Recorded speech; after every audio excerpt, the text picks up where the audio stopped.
States of America and to the republic for which it stands, one nation, under God, indivisible, with liberty and justice for all.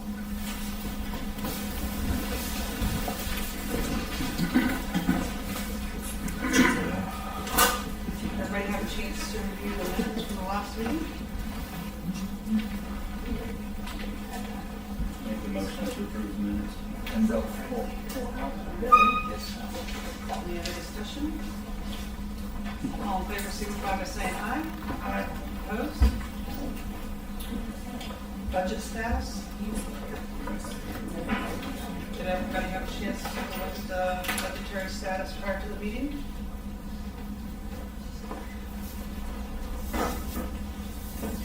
Subject to audit. All set. Any other discussion or questions? All in favor, signify by saying aye. Aye. Opposed? Next on the agenda is K. May you come up there? Yeah. Always forget to get people to.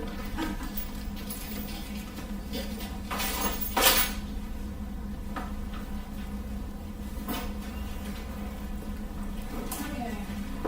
Should you need the amounts or anything, or just? Nope. I had two requests for school board. This first one, the high school wants to start a sound chapter. Some of you might remember that acronym from back in the day.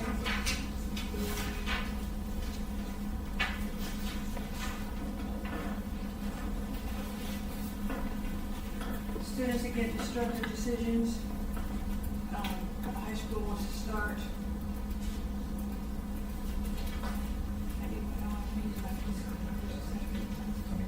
Yeah, high school grade wants to start. Science Shepherd's got two designated teachers that will do this. SAD chapter, official SAD chapter, and this national group. Goes per SAD. And this grant, this amount will last the school for 3 years. They have two designated teachers that will are committed to doing it.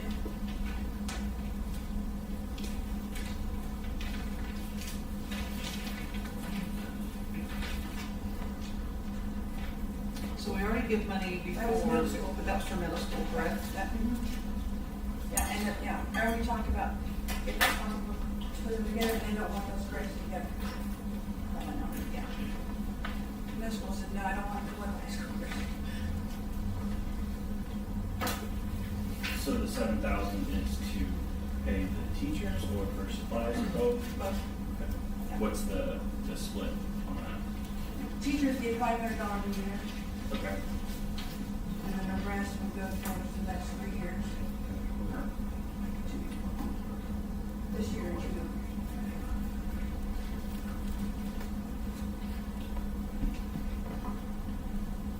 I just want you to send that. You go online to that website, you can see real examples of like what the SAD chapter does.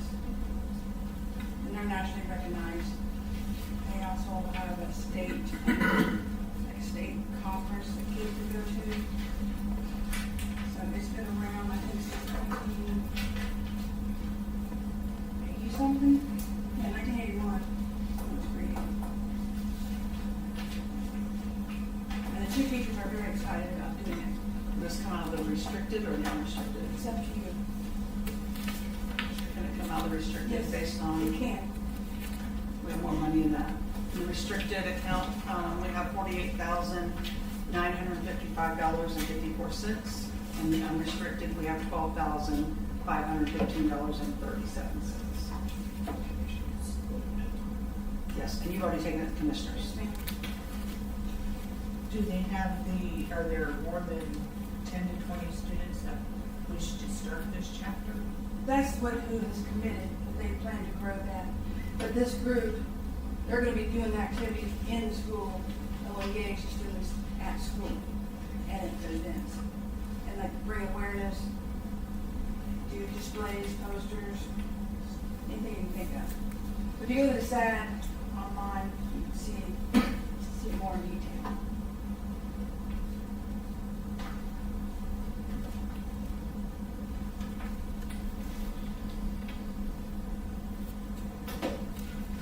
I'll make a motion to approve the $7,000 for 2 years for the SAT chapter. Second. Where are you taking that out of? I think opioid restricted, we have the most money in there, $48,955.54. And this falls right in the guidelines of exactly what that money was supposed to be used for.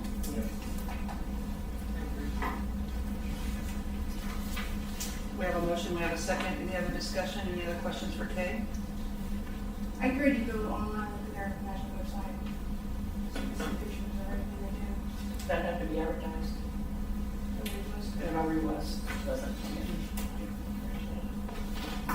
Yeah. All in favor signify by saying aye. Aye. Opposed? There you go. Thank you. Now, the second request is totally different.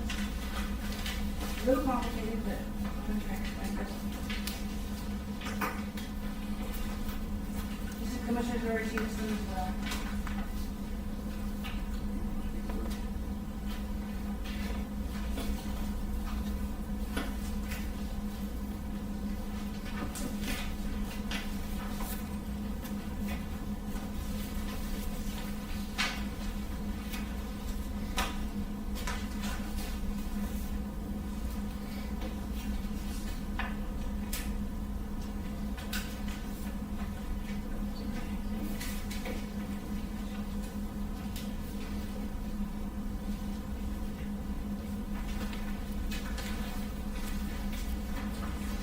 I'll give it, I'm going to see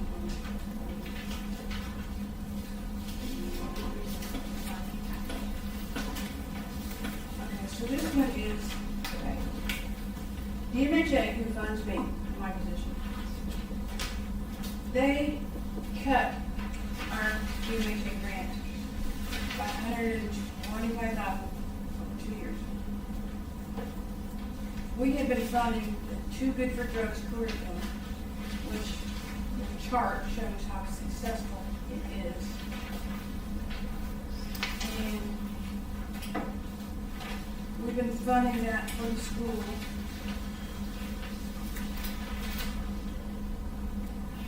But since they cut us, it's hard for us to help them do it. So I'm asking for money for the school because DMHA is offering a match.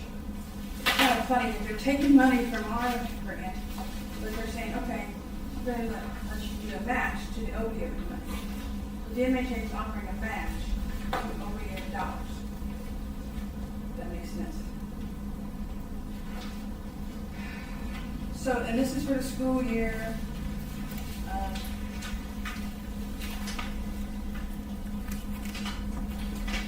26 to 28. So, I'm asking you for 10. If you use 10, then DMHA will match it with another 10. We want to have 20 to use that for school to do Too Good for Drugs. What's the announcement of DMHA, the match? It has to be over your dollars, just requested this year. It can't be anything that was requested in the past. It has to be asked from settlement money this year. For the 26, 28 school year. So what does this program do? That you're. This is, okay, this is for the, you remember the program DARE? No. Okay, this is similar to that. It's just Too Good for Drugs is a modern version. I mean, it's just out of language, simplifies things. This is for grades 3rd through 8th, which is a lot of kids. Which is a good thing.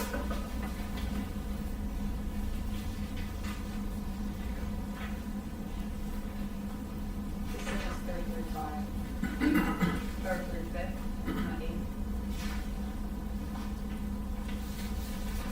Since we put it all on elementary school. I'm sorry, it should have been 8. It's not on my part. It's 3rd through 8. We've been doing 3rd through 8.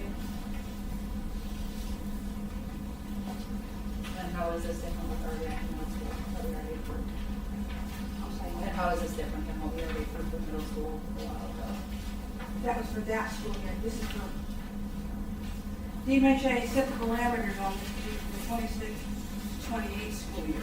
That's the time frame it's for.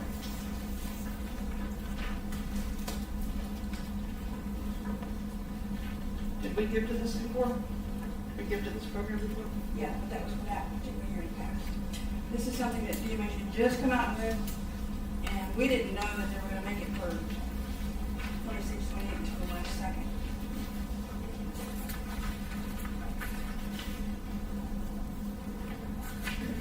Did you have to ask for it now so you can use the match? Is that correct? We have to ask for it now, so we have to, that money has to be sitting in our account so we can prove to the state, yes, we got the opioid money.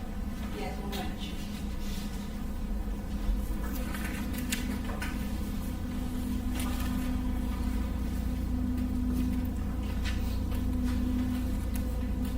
You know, it's kind of weird, we were kind of off guard too that they're doing it that way, but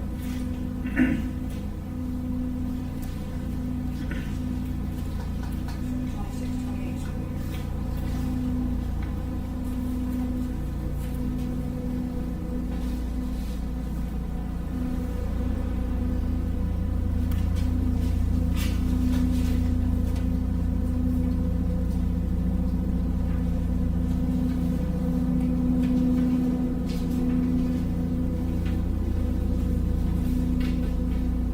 And it's third through eighth grade. And you said 26 through the 28. Down here it says the 4 years. That was before I knew it was 26. I had presented this to the commissioners under one premise, and we had our second, like, webinar with DMHA, and they said, oh, no, this is for 26 and 28. That's enough to go through some grade. It's for 26 and 28. When I presented to the commissioners, we only had 1 and 2 of the webinars about this match, and that was not brought up, so I didn't know until after the fact. So if it's 26, 27, 28, 3 years, 5,000 a year, only 15,000 total meetings, so 20? Well, there's a stipend factored in there for the school to teach it. That's what I said. We give the school $1,000 to teach it, a stipend. Okay, so it's really, so it's 5,000 a year for materials and workbooks, and then 1,000 a year for the stipend. To the school, not the person, to them. Because they've got cut so badly on their side. Sure. This is a way to help them get money they've lost. But they're short on supplies, supply money. I noticed this is Fayette County. That was just the only way to show you that it has worked, how well it works. It's a national program, but this was the start, I could show you that it's way to get for some 10 years.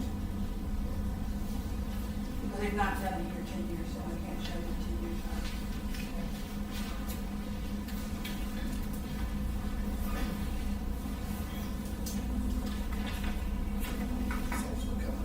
I would think we would Yeah. take that out, just restricted. It's all- Yes.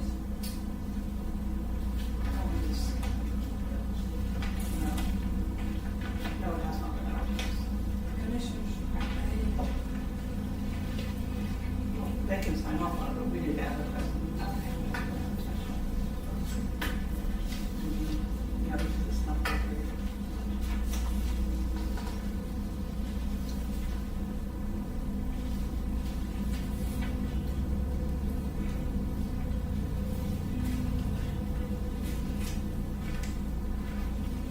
Any other questions for Kay?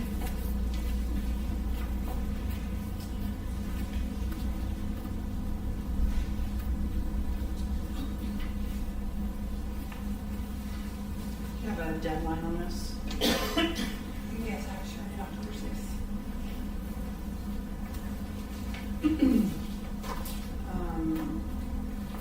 My suggestion is, I think it's a good program, it shows that it was successful.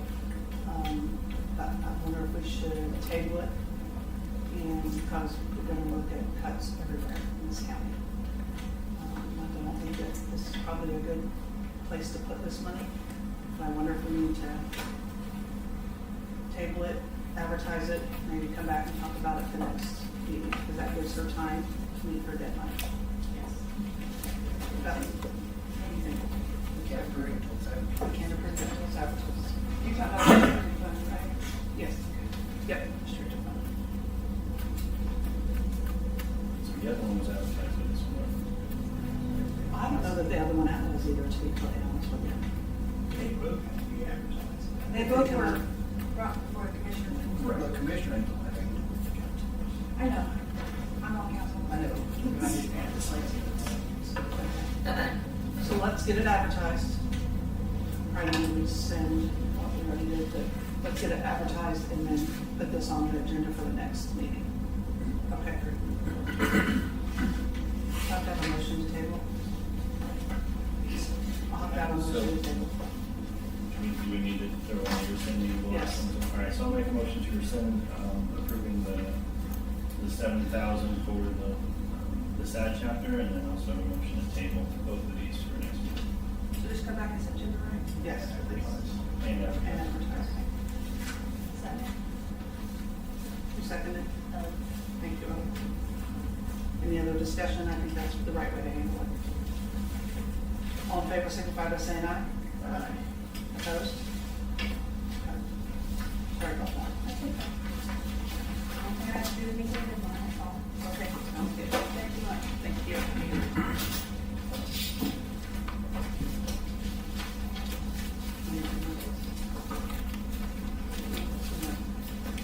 Yes.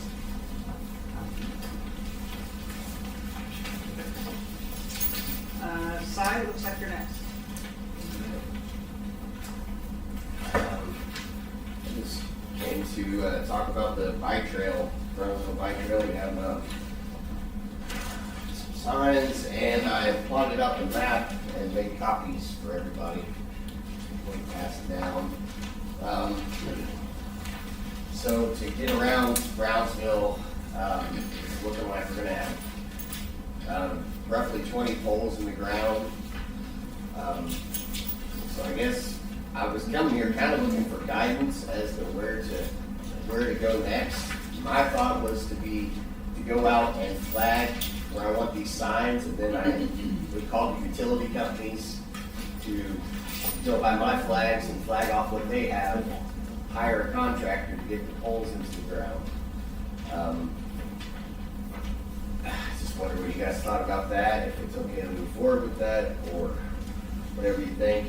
Material cost, it's about $60 for front and back each sign with the metal pole cost and all that. So you guys have given us a very generous budget. We have money to cover that. All together, just for the cost of materials to get the poles outside of town, about $1,200. But we're thinking about starting, at the depot, possibly in town, and going out Brownsville way there. So we would put up a couple more in town. But I was thinking just to get started, get these in and go from there, because we might actually add a few more out here.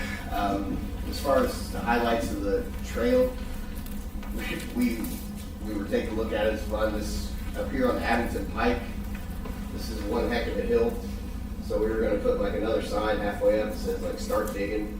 It's up there, and it's really tough. And it's all downhill from here. Start pushing. Start pushing. That would be me. Yeah. Stop here.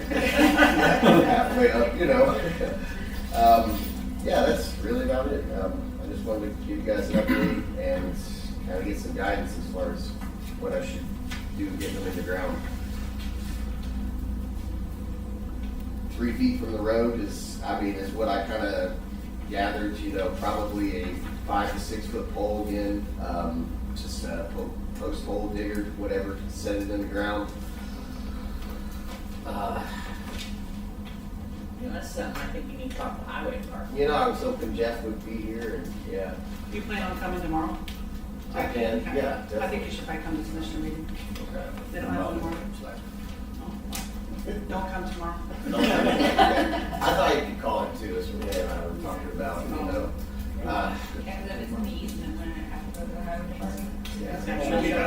It's just coming to That's information. I love the idea. Oh, thanks, I really yeah. love the idea.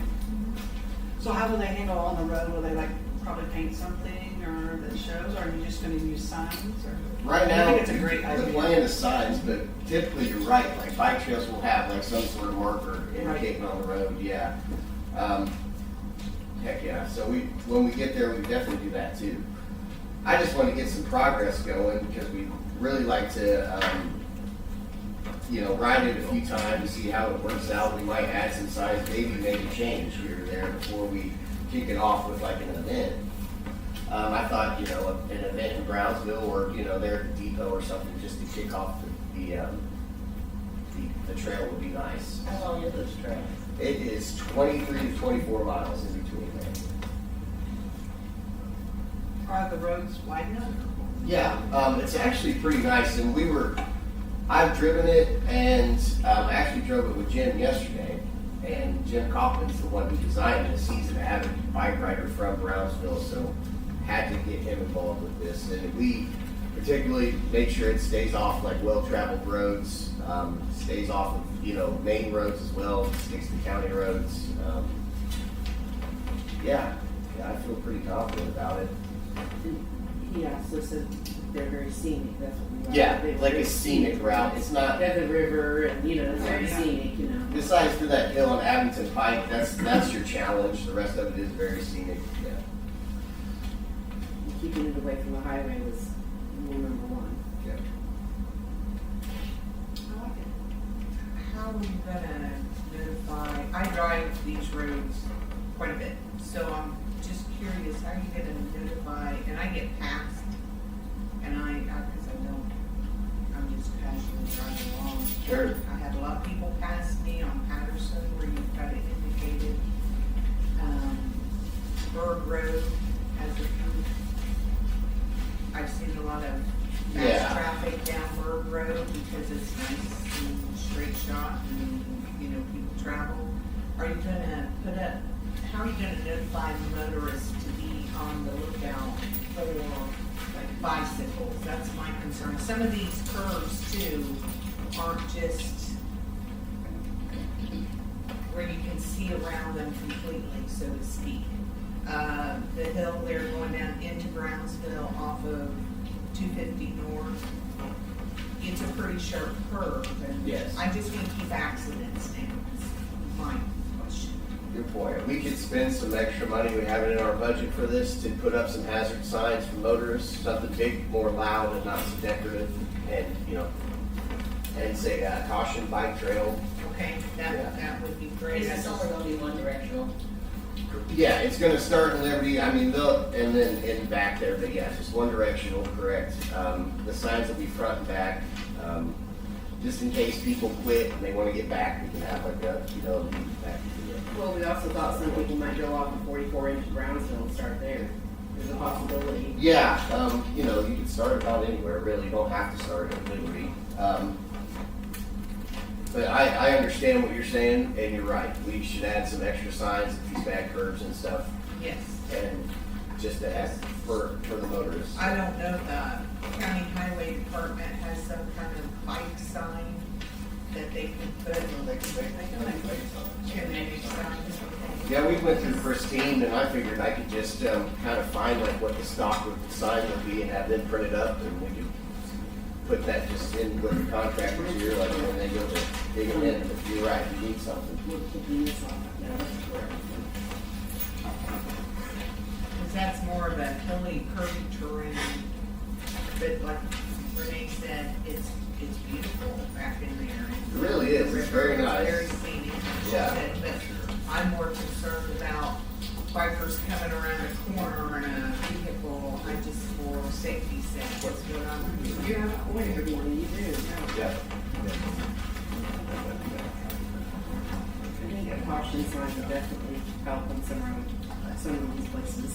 So, yeah, once we'll definitely add those to this, yeah.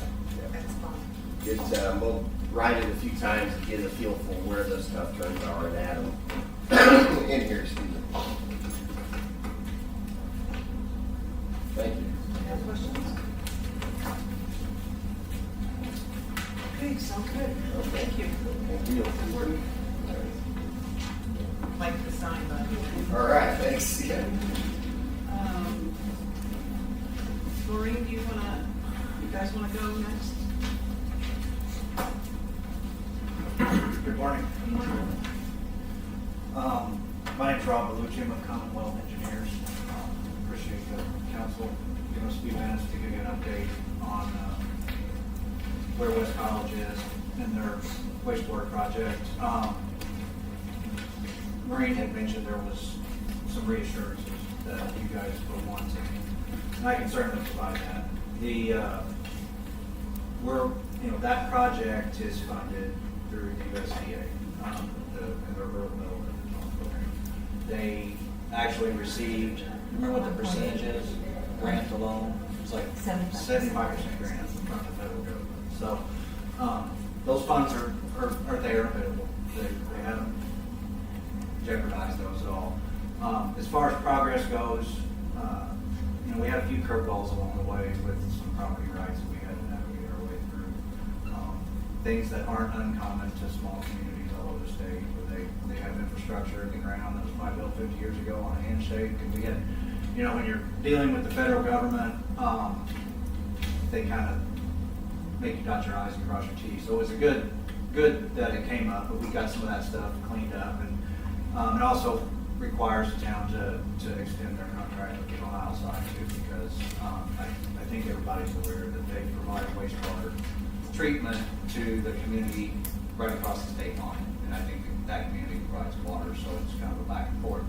That being said, because there's an interlocal between the two communities, one of the requirements from the funding agency is that agreement needed to be extended out to match the terms of the bond component. So they had to get a 40-year extension on that. So that was just part of the process that we've had to work our way through.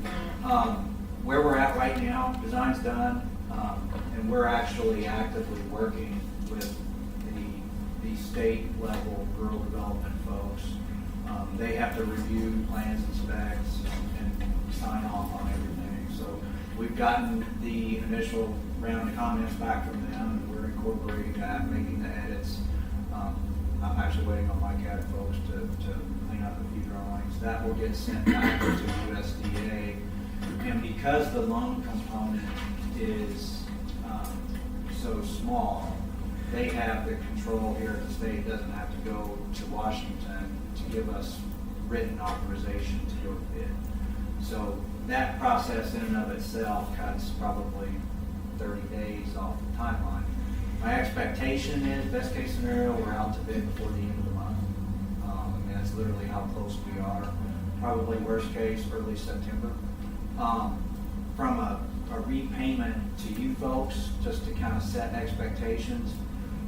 Again, because of the smaller loan component, USDA has in the past allowed us to close on their long-term 40-year financing directly with them. Typically, on these USDA-funded projects, they have an arrangement with the Indiana Bond Bank, where the bond bank finances what they call construction payments. So basically, if the bond bank puts up the money to pay the contractor to build it, once it's built, then you close on your 40-year note and pay off the bond bank. But because of the amount of the bond is under $500,000, in the past, RD's allowed us to close directly with them or go to the bond bank. Again, that helps streamline the process. When that closing occurs, at that point is when the repayment would be made in full to you guys. And I think Maureen had mentioned there's interest on it too. Repayment in full of the principal and any interest that's accrued, and that would occur at closing. I don't recall the arrangement if you guys gave the town a lump sum or 30. Okay, so I'll check with USDA and see if the funds can be wired to you guys at closing, if that is a preference to you. Worst case scenario, it comes to the town and they'll cut you guys back a check. That's fine. And I don't think that wasn't our concern, was that we just hadn't had an update. Okay. The due date for the payment, which maybe was set without the knowledge of what the process was going to have to be. to get this project going. I think that's part of it, and what I can do for you folks, moving forward as we get next steps along the way, is I can put together just a quick email. Perfect. Send it to you. Like I said to you, you can share it with the rest of your council. Yes. Just so you know where we're at. That Like, would be hey, wonderful. they gave us formal authorization, it'll hit the papers next week. Yep. Okay, this is when we're planning on opening our bids. That's really all we're asking Keep, for. yeah, keep you guys engaged. Just to keep us in the loop and what's happening. Absolutely, we're happy to do that. No, that's exactly what we're asking for, so Okay. that's perfect. Well, again, we appreciate what you've done to help.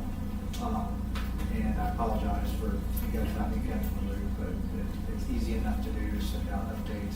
Right. You will know where we're at as we take our next steps. Well, we feel like we still, I mean, speaking for myself, it's the right thing for this community and for our area. I mean, this is what we need to do. Sure. It just, it's kind of nice just to have some updates on where it's at and where it's going. I understand 100%. That's awesome.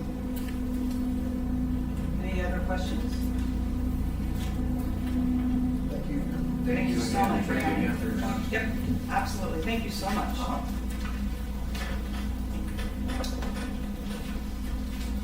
Dixon, if you're ready.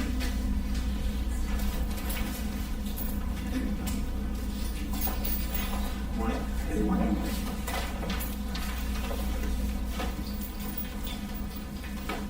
Thank you. Do you have some new information to provide?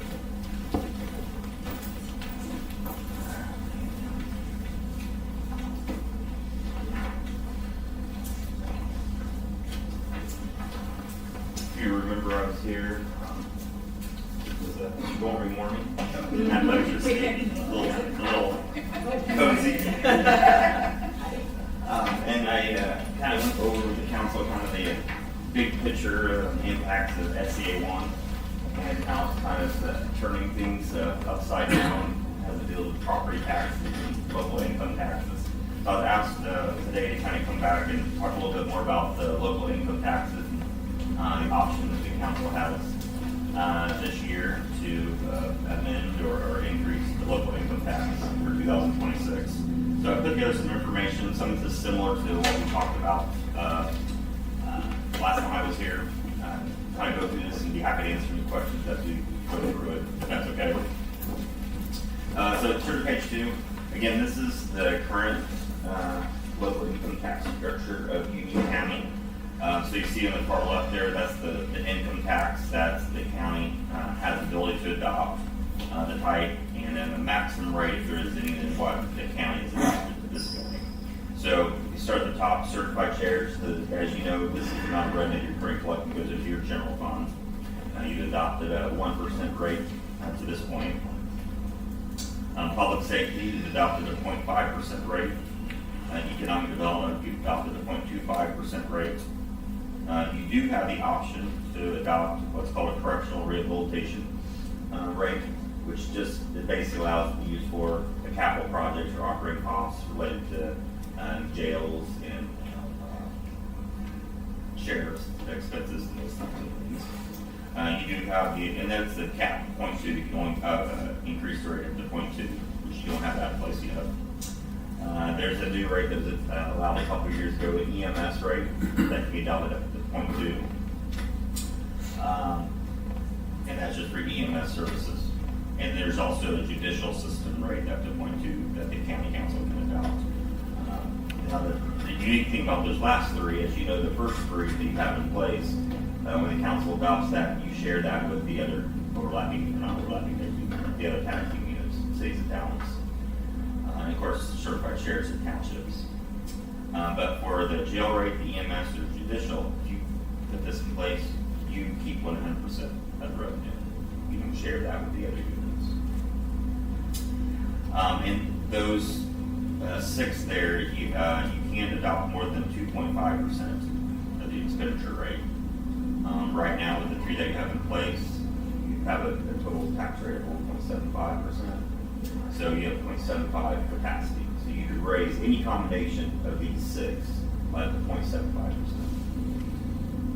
In addition Yes. to what's already proposing here with the point two for the EMS judicial and, Well, the point two, that's, each one of those, you can't be higher than point two for those three. but that 0.75 could be put into Yes. certified sheriff's public safety. Yes, that's correct.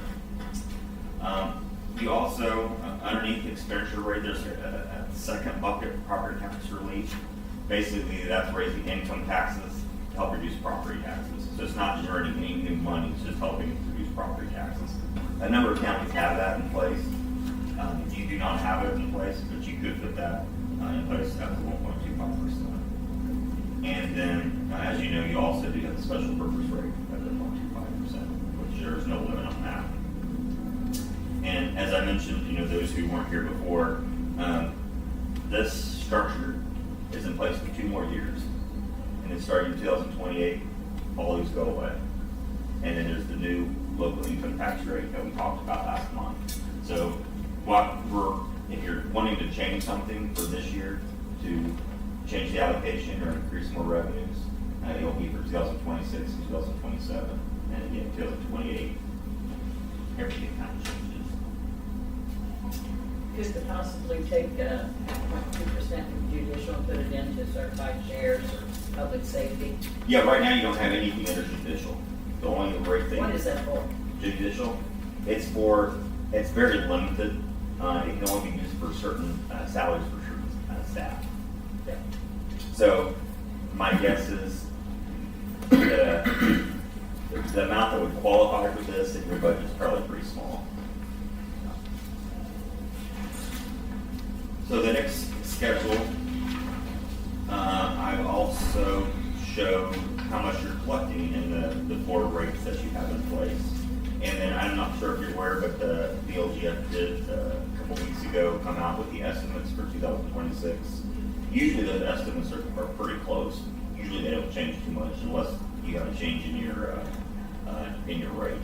But I did notice, and you can see there, your 2026 estimates are less than what you're actually receiving in 2025.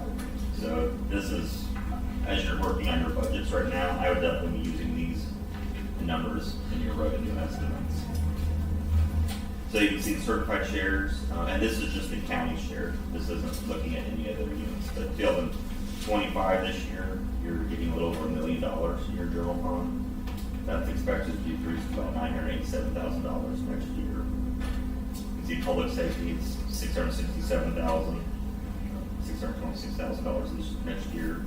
And it's $333,000, decrease to about $313,000 next year. And then your special purpose, $456,000 this year, $429,000 for next year. Then you can see the total on 4 together. The next slide, I always kind of like to have this in here just so you can kind of compare where you are with the other 2 counties, and you can kind of see you're kind of, you're really, looks like you're kind of in the middle. But the average rate for 2025 to the median was about 2.81%. So your total rate, that 2% of the 3 income taxes that you have in place right now, you're less than half. Your rate is less than half in the majority of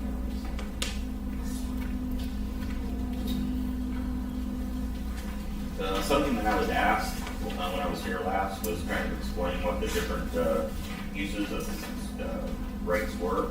So the next couple slides just explains your certified shares. Basically that can be used for any lawful purpose. And that goes into your general fund. You can use that for pretty much anything. The issue with certified shares is when you adopt that, that goes to you, cities and towns, townships, libraries. So it gets, divvied up to quite a few pieces. For economic development, it also can be used for any lawful purpose of the county. What makes this different than certified shares, it only gets divvied up to the county, the cities and towns within the county. So there's fewer pieces of the pie that you have to share, so you get bigger allocations.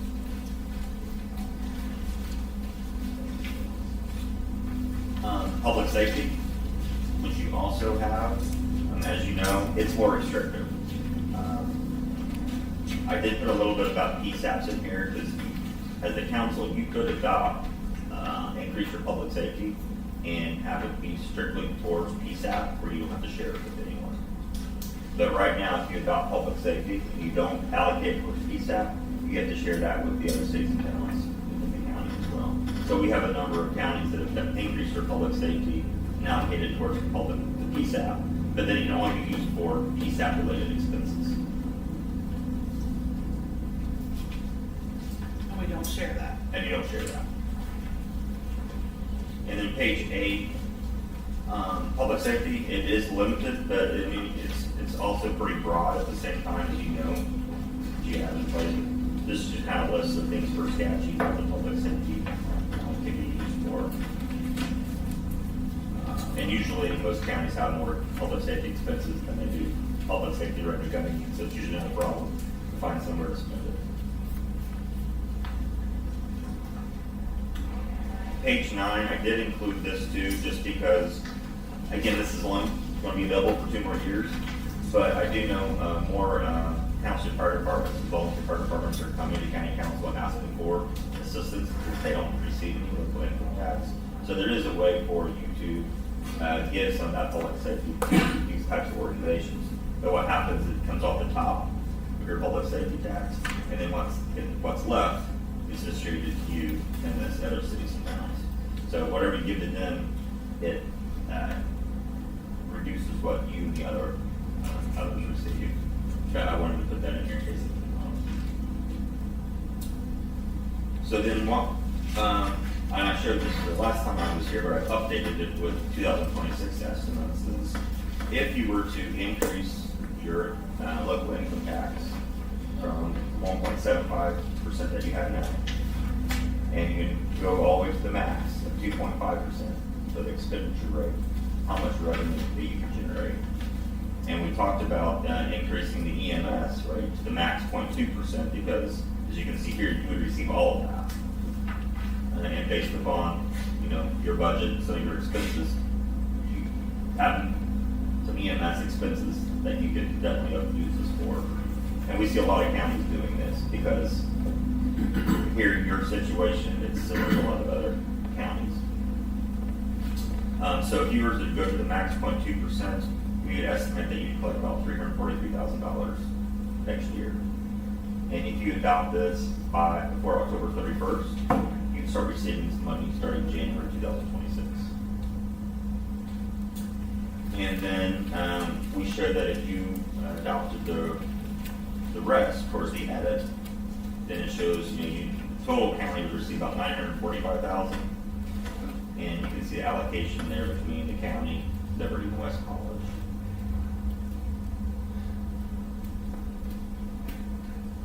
And I know one of the reasons we talked about using edit too was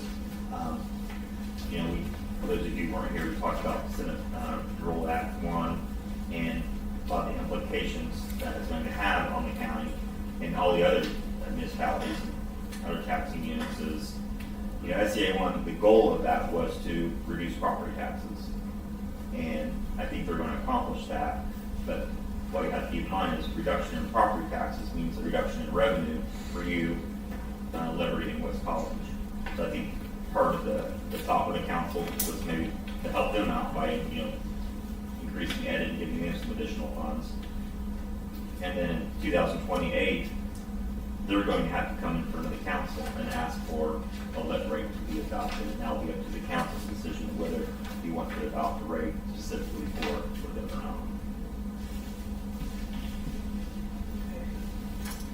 And then I showed, I have a question. yes, So for Union County total, the amount was $1,000,033. So is that what is listed on page number 3? no, this would be in addition to that. What's on page 3 is what you're receiving now.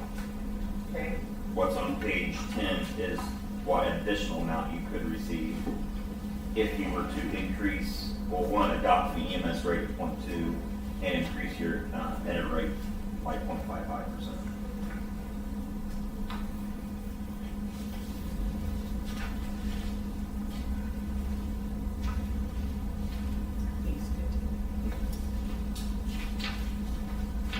Again, kind of, page 11 is kind of what I've already said about the EMS lit rate. Again, that and public safety is probably, of all the lit rates that I've helped counties adopt in the last 2 or 3 years, EMS has probably been the most popular, because like I said, a lot of counties are facing the same issue you are with EMS expenses. The big thing, which is really no longer an issue now, it only lasts for 25 years, so you have to re-adopt it in 25 years, but again, it's going to go away in 2 years. And then page 12, I put this together to show you what the impact would be on a taxpayer. Again, so this is would be an increase in the local income tax, and it's based upon the adjusted gross income of the citizens that live in Union County. So, for instance, if someone makes $60,000 of adjusted gross income, they would see an additional income tax for the year about $423.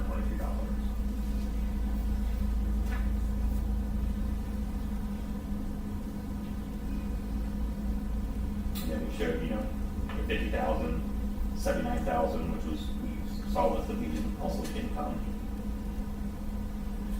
And then someone makes $100,000, they would see an increase in the income taxes for the year about $705.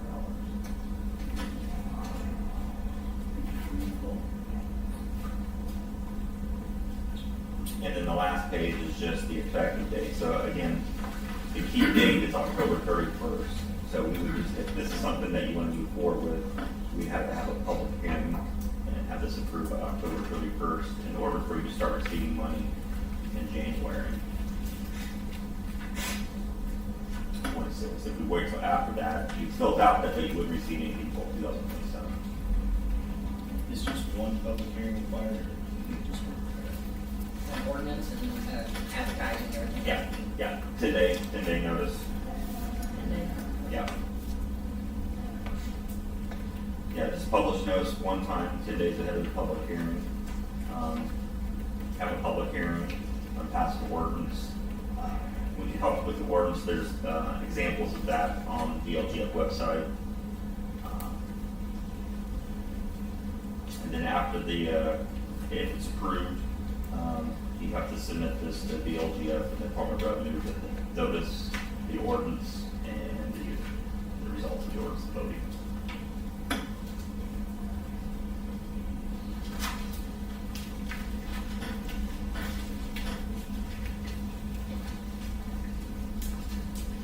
So in the public meeting, in the advertiser, we would have to come up with the rates that we're suggesting. Mhm. I mean, And in the notice, you can, kind of like when you do your budget, if you decide in your notice, you can put one thing, and in the public hearing, if you decide to do something less, Right. you can do that, just do anything you want. So we don't have to, so if we come up with a suggestion, but the public comes in and provides input and asks for something different, Mhm. we're not locked into what we advertise. Right, you could go above that. Okay. So let's say you wanted, say we did a notice of 0.2 for the EMS and 0.55 for edit, and then based upon an input, if they wanted to do 0.15 for EMS and 0.6, we wouldn't be able to do that because that's not what you noticed. Okay, I They see. can do something below that. Below, okay. and I have a question. I'm stupid. Okay, there's a max of 3%, correct? 2.5 for the expenditure rate. Or you got, if you advertise, or if you do this here, it's 2.75. Special purposes. Yeah, Yeah, the special purpose is outside. is outside the 3%.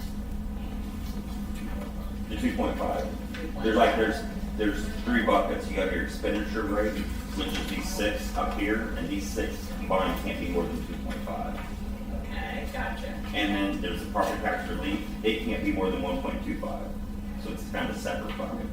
Yeah. And then your special purpose, there is no limit on that, because it's all special legislation. So really what we're talking about is just the top part here, the 2.5.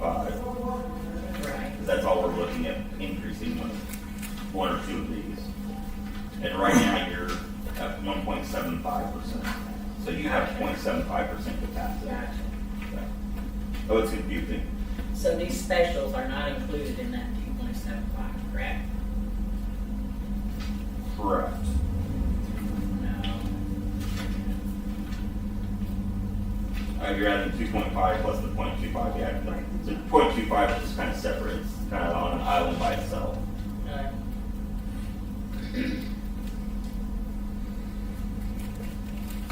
Yeah, your total of the 6 above can't be more than 2.5 combined.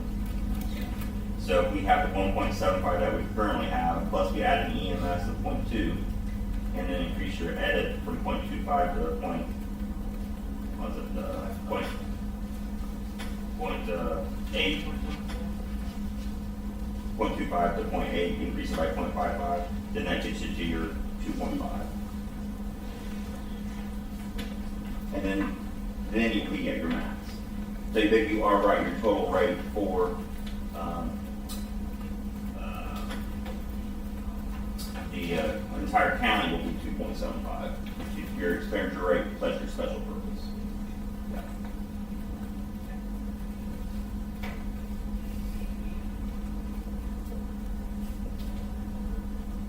But I will say,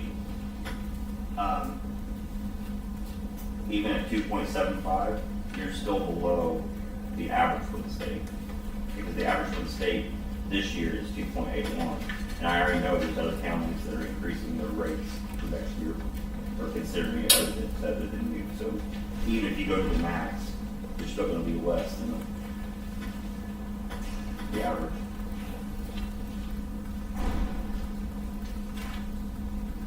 We wouldn't have to do the judicial. No, I would not recommend that because, at least from what I understand from the last meeting, you probably have more than enough EMS expenses. Yes. And more coming. Yeah. Well, I guess you could do the EMS at 0.2 and then also do judicial of up to 0.2 and reduce the amount you do for edit. I mean, that is an option. I just don't know how much judicial expenses you have that qualify. It's probably not a whole lot. So there wouldn't be a lot of relief. Right. Yeah.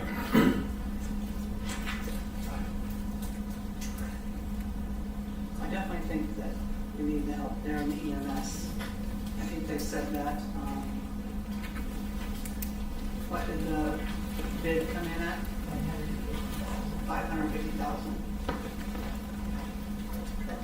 For what, 5 years? Currently it's 360.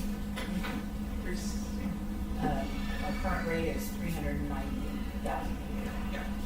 But that contract the bid was for that amount for 3 years with able to extend it for an additional 2 years.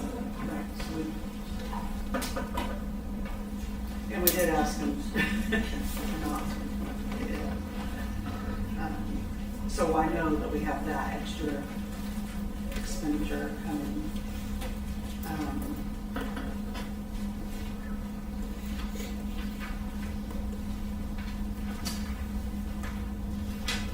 It is my opinion, I feel like we need to move forward with looking at advertising, putting some numbers together that Jason has brought us. If we advertise, we have a public meeting, are we committed to do the increases? So. You could have that public meeting and We can decide. advertise, we can have a public meeting, and then come back and say, we're not gonna do this. Or we could give them worst case scenario. Correct. I think, something like this sliding scale of what you make, what that does to your income, what that does to your tax bracket. I think we could provide that information. We could probably break it down and say, if we don't, I think we also should have all the information that says, this is what it's gonna cost us to have an EMS service for our community. This is what we've lost. This is what the gap we're trying to fill. Also think that maybe we should have the public meeting in the evening so that folks that are at work have an opportunity to be here, to provide some income, some interest in it. I think I would like to advertise, I know we're required to advertise once, but I think we should probably advertise more than that if we can. to make sure we get that out there. I don't know if we need to get some social platforms, on some social media, try to get some interest and some folks in to give some input. Where will the meeting be held? We'd have to hold it here, I would think. Unless we think there's gonna be more people, can we hold it like at the school or something, or? I could meet in the courtroom. I guess we could. I don't know how. Meet in the courtroom. I'm sure they wouldn't care. I just know that when we did all the library things, it was here. I think we're gonna have a large turnout, especially if we put it. I hope we do. Social media. Do you know if there's a rule of where we have to have it, or? I would check if they're trained, I don't think there's, as long as it's checked. Mhm. Yeah, as long as Just so we advertised. advertise where it's at.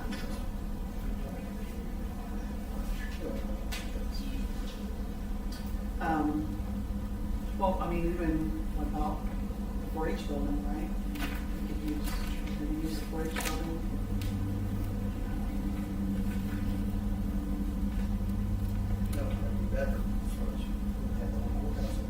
That's kind of what I was thinking. Better parking there and. Just so, I mean, if we as elected officials want to put out something on our personal page to invite people, could something be drawn up so we're all, so that we're all writing the same thing? I think, For example, like, what it's gonna discuss and time, place, that type of thing, so that we can all pretty much take that same information. I think we can do that and then email it, that way we can copy and paste, so that we're all sharing the same information. I mean, I think that's a good idea as well. I know there's probably specifics when it's advertised, but we can break it down so that we can communicate it effectively. Or if we put something on the county courthouse website, then we can share it with, I'm talking Facebook, I mean, it seems like that's the only way people find out about anything anymore. So if we were to put it on Facebook for the courthouse, and then we could share it ourselves to advertise the meeting, I think it does more good than the actual paper does. Is the courthouse or county on Facebook?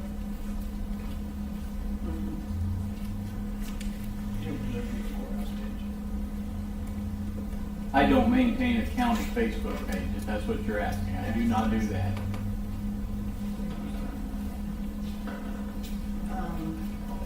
So our next meeting would be when? September. It's the 18th. Yep, the 18th. Meeting before that, so we can discuss it at that meeting. So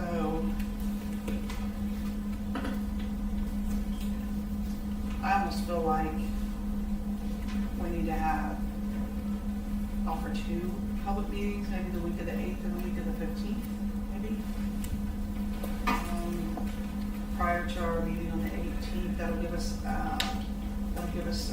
2 or 3 weeks to try to blast out to the public. To try to get some input, get some folks in. We do it like at the 4-H building, like at 7 after dinner. Yeah. I'll check for some availability on that.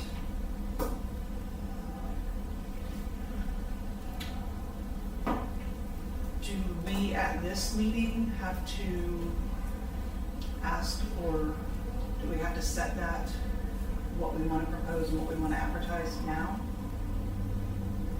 So that we can make sure that we're communicating the correct information? Well, this is gonna be here, Yeah, we have to have that. Well, you wouldn't have to make this the public hearing.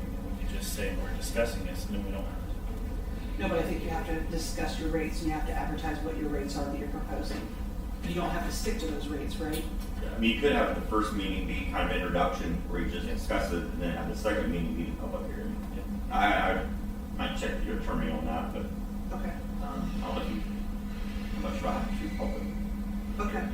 I'll just check with you, you only have to have one. Well, I have done one. So we could have one. Where you just kind have of a meeting introduce that- it, Okay, and then get the second feedback, one. and then the second one, you have a public hearing after you consider all your feedback. Okay, I think that's what I was thinking, but I said it wrong. But it still needs to be advertised. 10 Well, it's days not a before public the hearing, meeting. I'm not an attorney, so it's not a public Well, hearing, we're it might going be in the just, same week. well, it's in the same week. No, I would think if we do it a week and a week. Well, like you said, May 15th, that's still, But yeah, I see what you're saying. Yeah, still less than 10 days. it's less than 10 days in March. I mean, we don't have to adopt it until the end of October, so we can adopt this in our October regular meeting. But I would say we have a public meeting, yes, in the evening, that people could give input on, but That doesn't mean a public hearing for this. I'm pushing because I'm thinking we're all in September. What do we have to do? What do we have in September? Budgets, right? yeah, it's a full day. The full day. So we wouldn't want to have that meeting at night. No. But I would think, I think this is important for both meetings, that, for your constituents, I mean, this is not an easy decision, the Right. council, and the reason that you're even discussing it is because of your budget constraints and the situation you're in, so you kind of need to know, I would think, if you're going forward or not, because that's gonna make a decision on what services you can and can't provide next year. And I think that's important for your constituents to know that, this isn't, that you want to do it, but you need to do it in order to be able to fund a new contract and provide those services. That's why I was kind of leaning towards trying to have it the next 30, 40 days. Right. Because that way we're in the budget season and I know we don't need to have it done until October 31st, but I feel like budget-wise for the next year, I'm not trying to hurry it. I'm trying to say we need all the information we need to plan. We have to hurry it. Right. I kind of feel like that as well. And I mean, really, if you are looking at doing the edit, this is going to benefit Liberty and West College Right. quite a bit as well. So you might talk to them, because then we have representatives from their communities that could be in favor of this, because they're probably having their own financial constraints that they could potentially talk support for this. then do like one big joint meeting. What's that? Do like one big joint No, I meeting agree. I agree. with all the town So councils. we could invite town, West. So, like what I'm thinking is the first meeting is just like the informational session. We're not advertising that we're looking at this rate and that rate. We're just saying we're looking at raising the lid. Come and give your ideas, talk about what you see, what ideas you have. Whatever. Plus, I think it's good job to let them know where we are financially and why the increase is even coming around. I agree. When does the county get the bids back? They have them back, I think. They just haven't accepted them.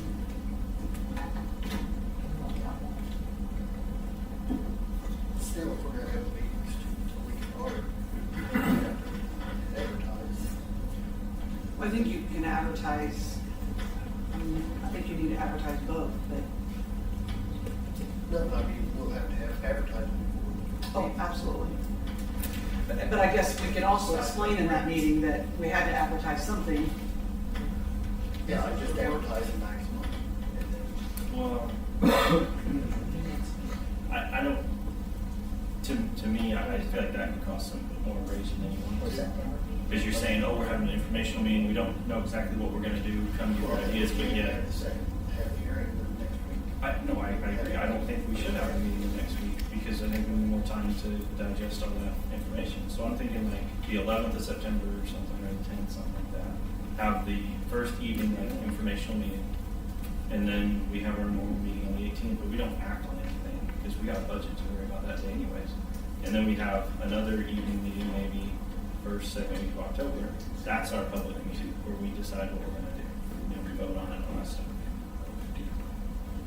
So then you're done well before the end of the month. If anything, we could go on the 16th on a normal meeting in October if we had to. But I don't know that I would want to act on information for, just have a week to think about it, I think I would. Does it impact your meeting, your budget meeting on September 18th, if you don't know? When do we have to have our budget finalized and to you? We have to adopt it in October. Right. Yeah, how you gonna adopt it, you don't have to, it's been asked. But I was asking her, all right, she's already advertised everything that they've asked for, correct? In Gateway. In Gateway. Yes. So that makes it public, right? Yes. But we can move and change things around and add to with income, correct? Within the same fund. We can't Within the increase. same fund. Right. So you could reduce a line item by $2,000 and increase another line item by $2,000. As long as we're not messing with the bottom line. Right. Correct. So if you did EMS, of course, the money's coming in 26. You could take that EMS money that you're taking, say, out of public safety and use that for something else. Right. That's critical. Am I correct? Mhm. Right now, we pay 1 month of EMS out of public safety, we pay 4 months out of county general, and then the other 7 months comes out of the special purpose. Okay, so we can put more money back into county general. That would help considerably.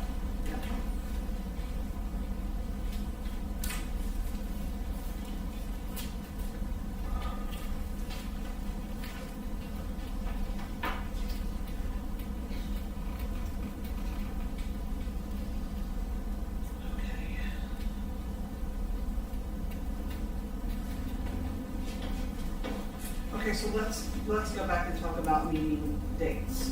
Let's try to firm a little bit of that up. You suggested, Tyler, 9/11, 9/10. 2010. Well, I realize the significance of my vote. so- Yeah, that's what we get up to. So that's a Wednesday. How do I find out quickly if the 4-H building is available? Anyone know? Should we get it on? Jennifer? 458-5055. You've got her number right here. 458-5055. And then what would you think if we did?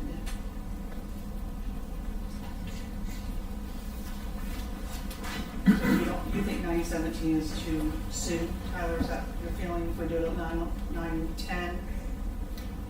Maybe we're gonna have our regular meeting on the 18th, so. I don't do that. Or do you want to do a week apart, do them like the 24th? I don't know that we need to have a meeting without having an ordinance and telling these people for that, this is what it's going to cost you. Because we're gonna get 50,000 different ideas, and it's gonna thoroughly confuse us. Because they're not gonna understand unless you got it set in stone. Because they don't come to all these meetings, they don't understand how government logistics work. Most people. So until you can look at it like this and show them in black and white and say this is what it needs to be used for, this is how much money we're losing here, per se, I mean, this is good for them, yes, but until it says this is how much is coming out of your pocket. And like it says though, for exemptions and allowing for credits that people get, you know, in their taxes, it is gonna vary a little bit. But I still don't think until you write an ordinance up and do the maps and then pass it from there after that, after you have a public hearing based on that information. I guess what I typically see is something somebody said, just, you know, I can kind of go through this again if you want. Maybe take out some of the slides and just say, you know, this is where you're at now, this is what you're proposing, whatever that is, and here's the impact. And you can go through and explain, you know, this is why we think we need to increase it. Go through your budget situation and then just hear back from your constituents. Well, and I guess that's what I felt like we should do as well. To me, I just think it's important, whether they come or not, I think it's very important that people have an opportunity to come in here and hear it.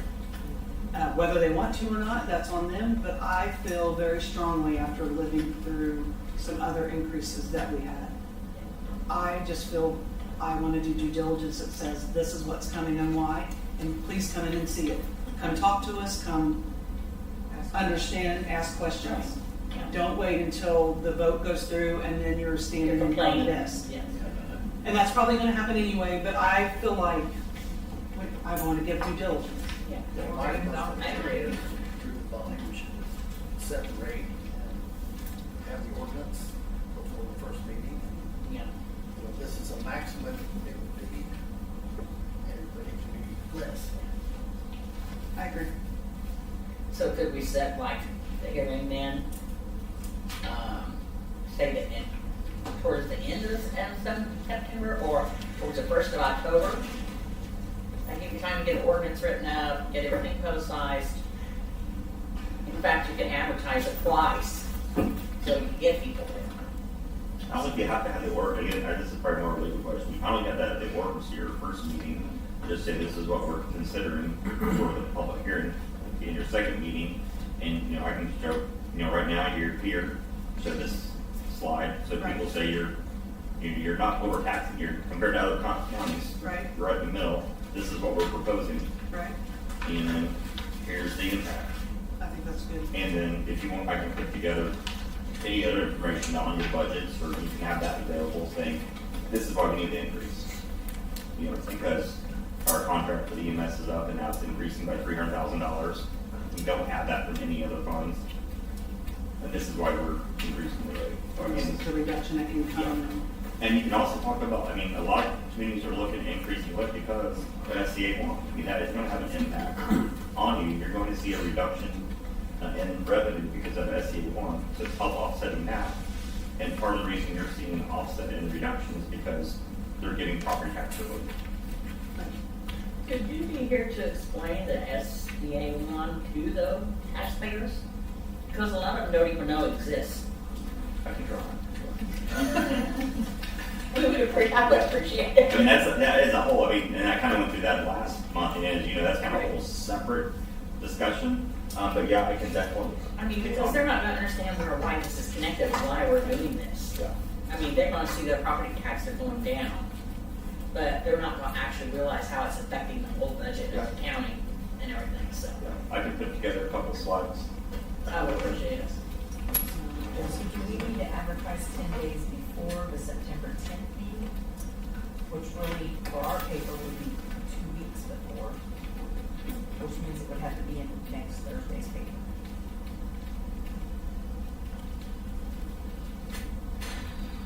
That's not a bad idea.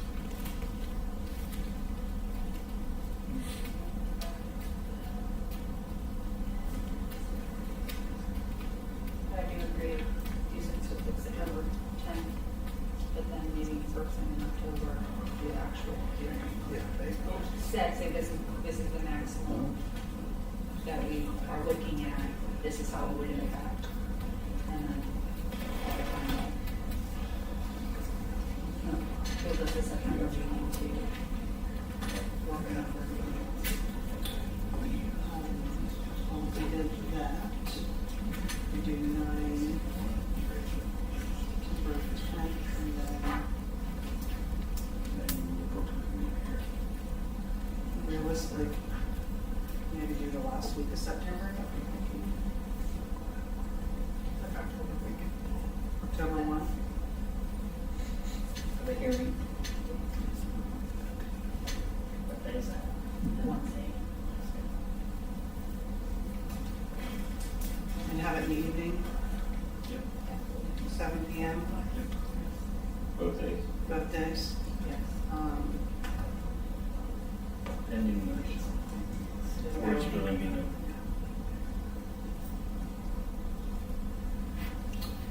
Okay. September 10th at 7 p.m. And that's really kind of an informational meeting. And then the hearing will be set for October 1st at 7 p.m.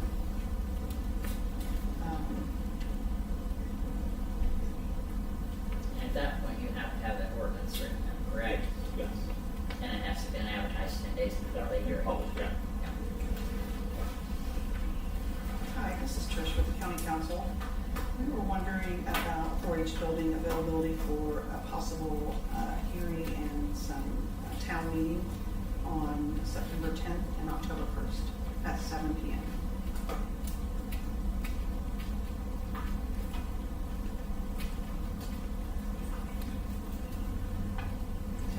Is there anything else around that date that would be?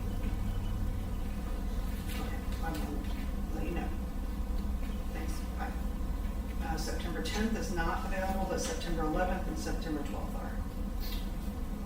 October 1st is available. What's October, or November 12th, September 12th? That's a Friday. That's a Friday at 7. Football game. I don't think you want it on Friday. I'd say the 11th. September 11th. My son's birthday, I was expecting your first grandchild. Just busy day. What if, she didn't say, would we want to move it like to the 8th or the 9th? I mean, don't, I mean, I We want can, to, maybe work, you don't work around me. we want to What keep, about the 16th? November 16th? We could do it the 16th. 16th is. can you see if that's? I know we have one, the 18th, so. Definitely on. Hopefully that's not gonna be true. What do you think? I think as long as we give them at least 2 weeks to process the Yeah. information. So you want me to say it's 9/16, September 16th is available? And I think that we had done around 9, so I can't, I won't be with you. Tyler might be right, I need process, a little bit more time to process. Yeah. So you want me to see if September 16th is available? See if the 16th is available, and then after that, go to 11 if it's not.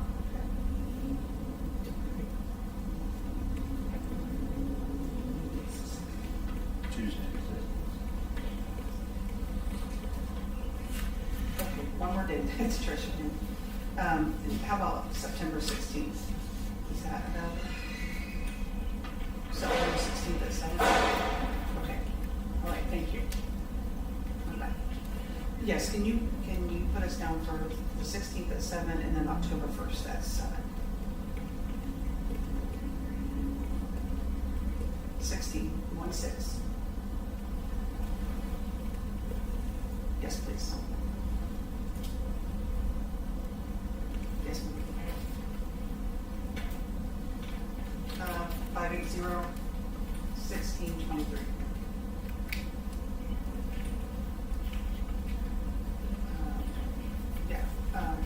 W, I'll call you and give you all that. This is recorded. Okay, thank you.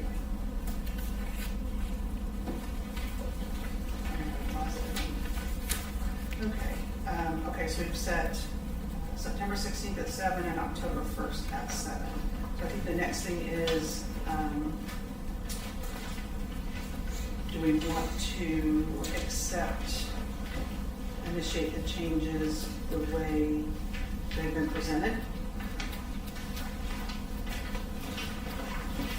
I'm good with that judicial, I suggest we do away with that judicial. Just really makes sense that we probably want to. You know, So if we go back here, we do, so this proposal here has EMS at the 0.2% and edit 0.55%.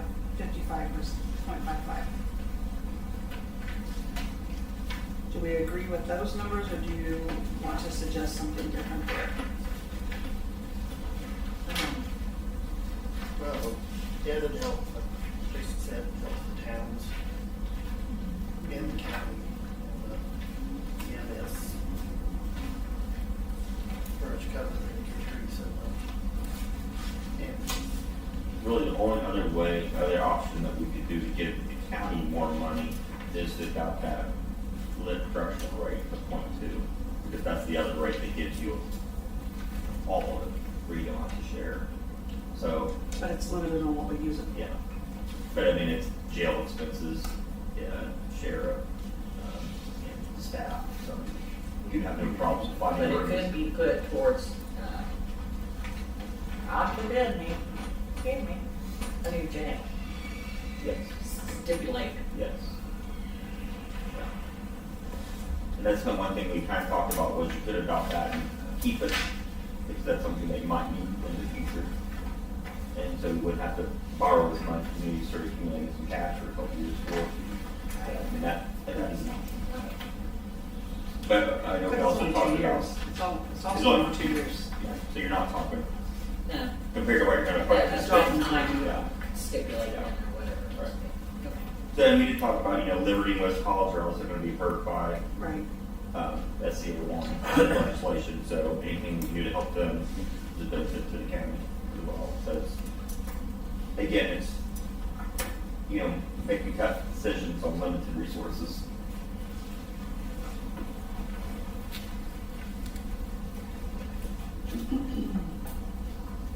And then again, it goes back to, and I think this is key when you do have your presentation, is, this $1 million or whatever allocation you decide. It's not like you're collecting this to accumulate and, bank it. You're needing this to help cover existing Right. services. Right.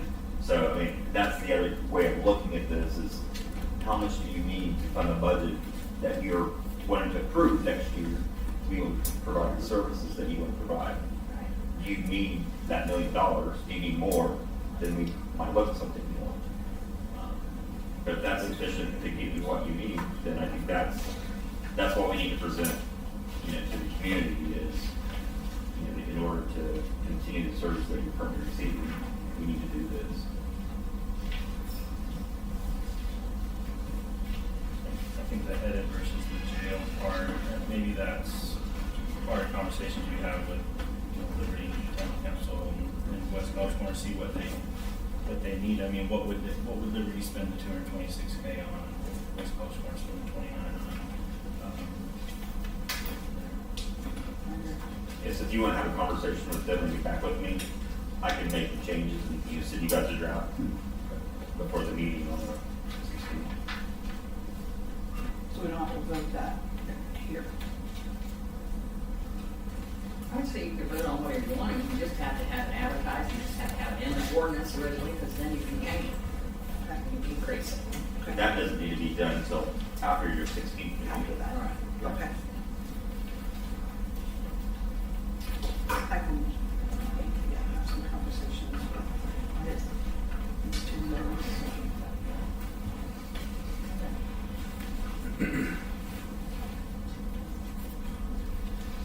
So really, do we need to have, we probably need to have a motion that we are setting these meetings to introduce the analysis of raising the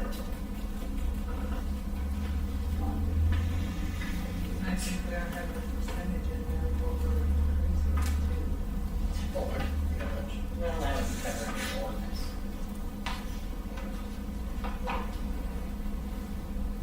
Well, for an informational meeting, should we just say to a potential max of 1.75%? I mean, do we have to, we don't have to split it out for an informational meeting? No, I think you're right. I think we can do that. I think that's fair enough. We're for a potential of 0.75% increase. If they're already paying them 1.5. Yes.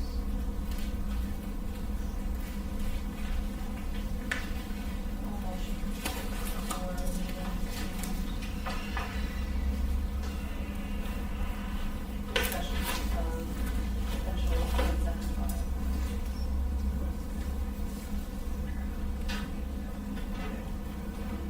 Isn't that your interest? That's another meeting. Those are our county degrees. Okay, so Ally made the motion. Second. Second. Any other suggestions, comments? from the council? Okay. All in favor signify by saying aye. Opposed?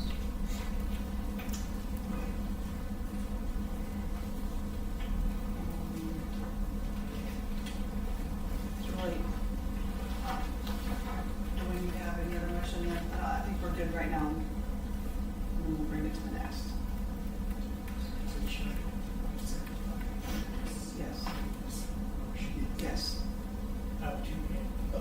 say up to. 0.75. Lit. And lit. Yeah, you probably should spell out the income taxes. When you put it in the, I know, right, you can guess. what it Okay. is. Thanks for all your time. Yeah, and I'll definitely be here for the 16th, and I'll put together the presentation and add a couple of slides. Talk about SA1 and kind of also show how much, based upon legislative services, how much we think the county and the others are going to lose. I think that will be helpful in our explanation of why we're doing this. And then I'll look at it back to you to make any other adjustments after you get back from. I'll probably get the attorney involved to try to get something written up and emailed to all of us so that we can communicate the same information. Was that something you? Probably. Yeah, so I'll make sure I get, I'll email Jim when I leave here today. Try to get something so we can all communicate the same. If you have any We'll questions, get you it can call us. advertised. Okay, that sounds good. Thank you. Okay, thank you so much. Gentlemen, you've been here for the whole meeting. You have something for the council? They're here with me. You're here with, you brought your heavy? I did. I did. Okay. So based on. That's a figure of speech. I think we're good. Yes, okay, gotcha. Does anybody have anything else I bring before the council before I go into transfers and additionals?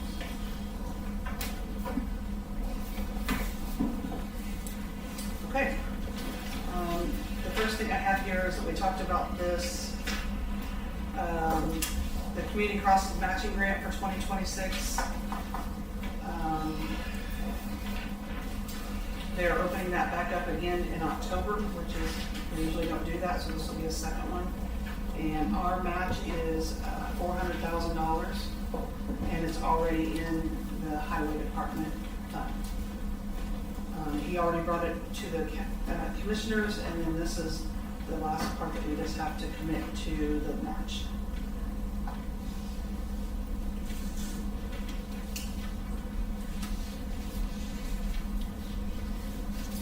So we would get it submitted. Yeah, it's 1.4, I think, and then our match is 400,000. And it's already in his highway department fund, we just have to appropriate it. I'll make a motion to appropriate the county match $400,000 crossings grant.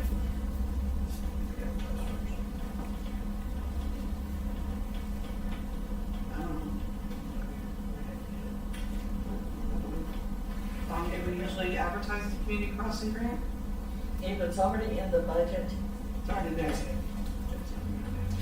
if it's already in the budget, you don't have to advertise something, because that's. Yeah, right, 'cause it's budget.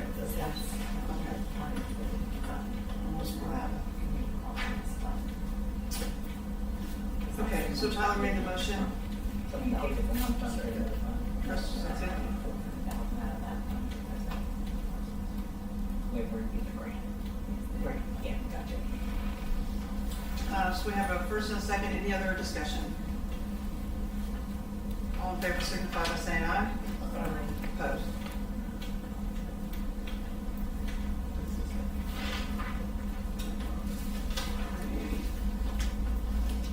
I skipped something on our agenda. We need to approve the minutes from the last meeting. I didn't do that earlier, did I? Yes. Gosh, so much is rolling through here. Okay, additional appropriation, $105 for CASA.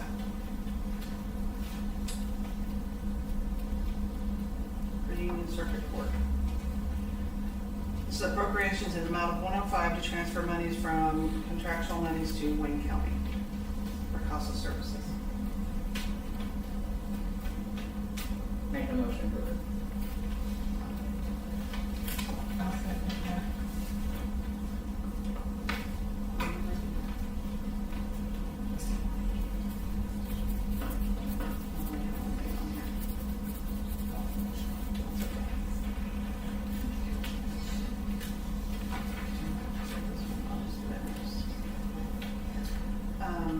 Any other discussion? We've got a first and a second. All in favor signify by saying aye. And opposed. The next one is $15,000. I don't like it. Headed jurors requesting additional appropriations in the amount of $15,000 to pay jurors. Circuit Court is anticipating at least 3 more jury trials this year and would not like to delay the pay to jurors once the trials have concluded.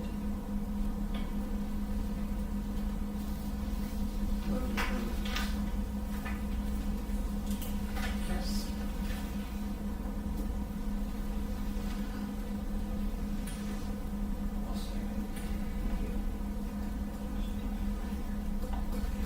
Any other discussion, any other questions? All in favor signify by saying aye. And opposed.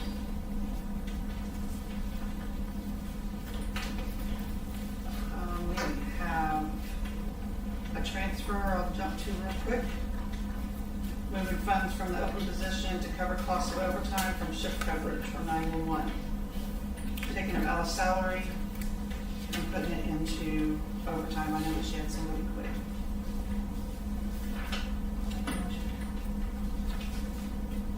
Second. Any other questions? All in favor signify by saying aye. And opposed.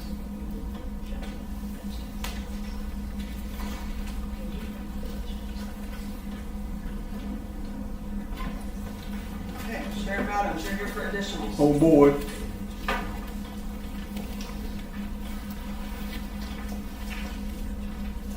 Where do you want to start?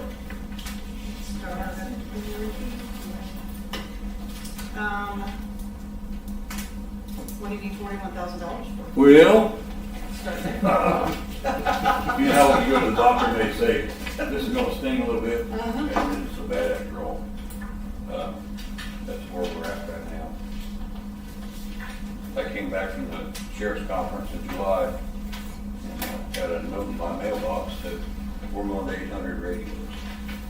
And I've been advocating for this for a long time, but I've also been a master procrastinator because of this. The cost. There you go, Ron. It's not as bad as it seems.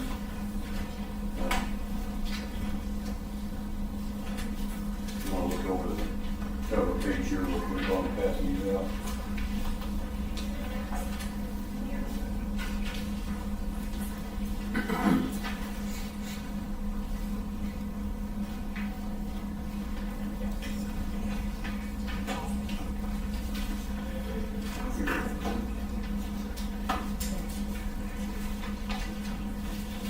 I'm gonna have Deputy Shoemaker do a radio check with his 800, just to let you hear how clear this is, and believe me, this is not the reason I'd like to go to 800. The clarity is one thing, officer safety is the paramount issue. Go ahead, Sheriff, or Deputy. Said Sheriff. Not yet. Union County 8111.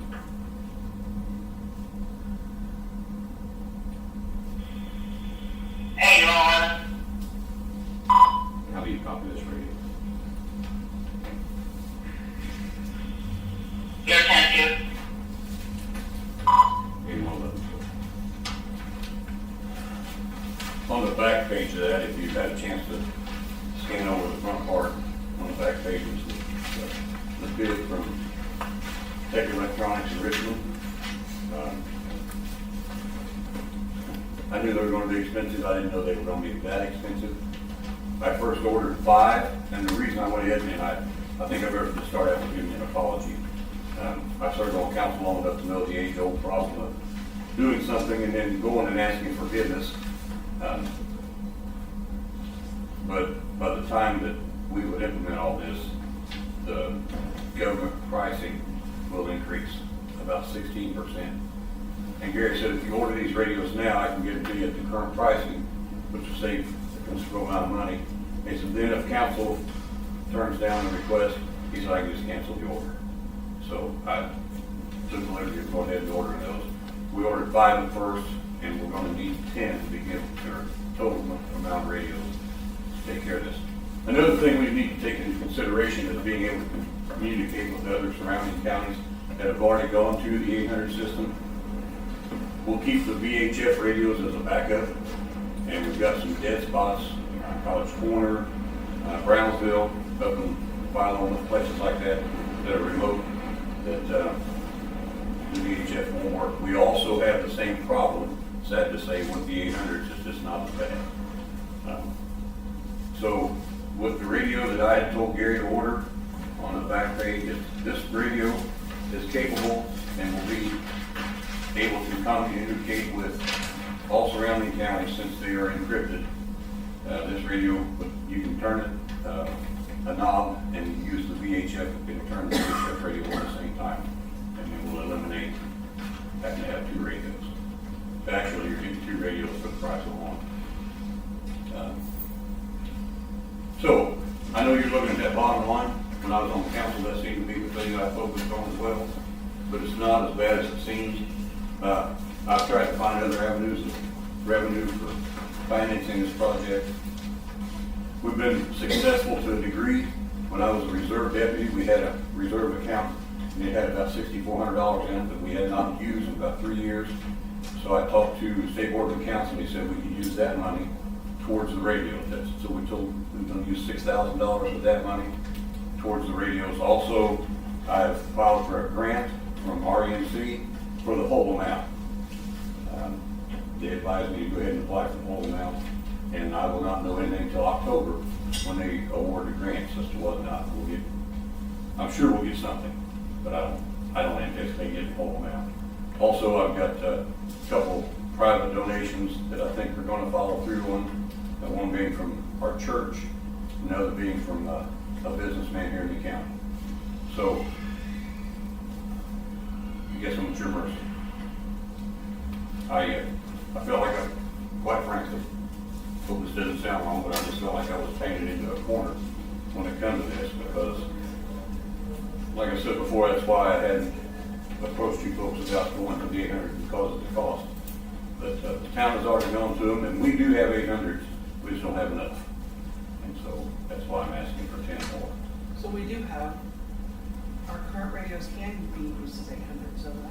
No, now the new ones do. My new one that I got last year with my truck, when I got Jeff Franklin, we've got some new ones. Now the old 800s we had, some of them belong to the fire department, and they're not compatible.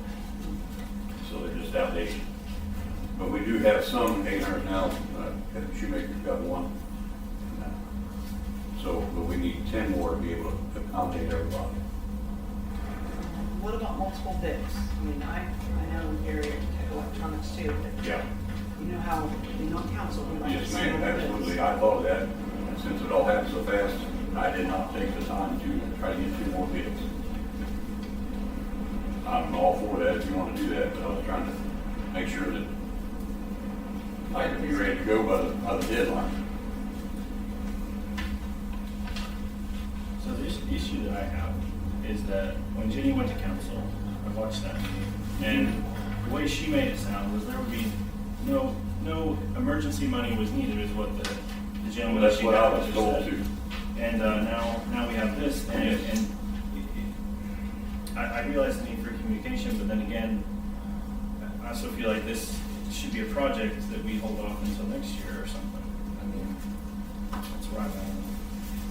I appreciate you trying to find Well, other ways. I agree with my daughter. I just, I felt like it just sprung on me, and with no disrespecting it to Jenny or Todd, they didn't ask me how I felt about it. We had just talked some, well, I kind of like to do 800, but it's so expensive. Well, the way Tom said, the way she Yeah. made it sound, there wasn't any cost That's what I was to told. the council. And I would have assumed she would have consulted with you prior to doing this, Yes, sir. so I see that you.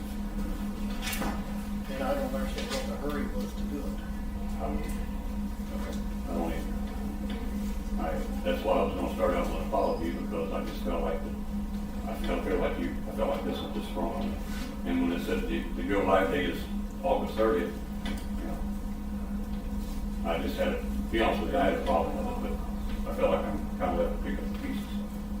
Did you discuss it with the commissioners? Nope. See, I feel like they were under the same assumption we were. Well, I thought there was gonna be a commissioner meeting in the morning, but it was last week. I missed it. I feel like this whole thing needs to be put on hold.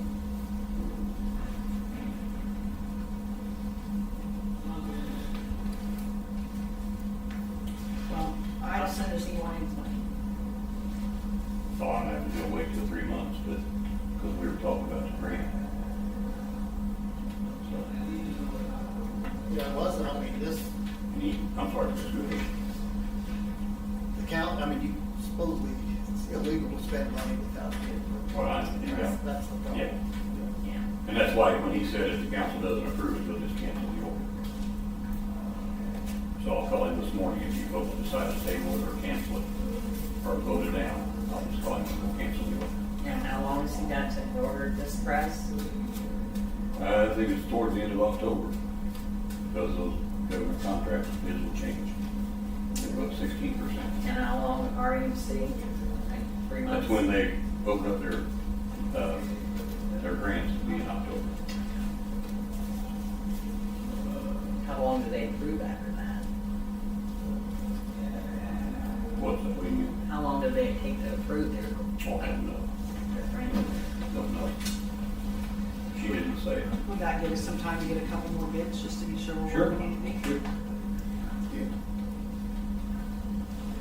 But he has to order by the end of But, October. so what do I do then with Tech Electronics? Since he's ordered, I tell him to hold off on ordering them until we get the other 2 bids. I don't know anything about radios. Is it a waste of time to get more bids? Is this? Does he prepare them if they're? That's one reason, or the main reason I went with Gary, because he's so close, and the serviceability, as far as I'm concerned, far outweighs a cheaper price. I realize cheaper isn't always better. I don't understand. I would get what you call them. Yep.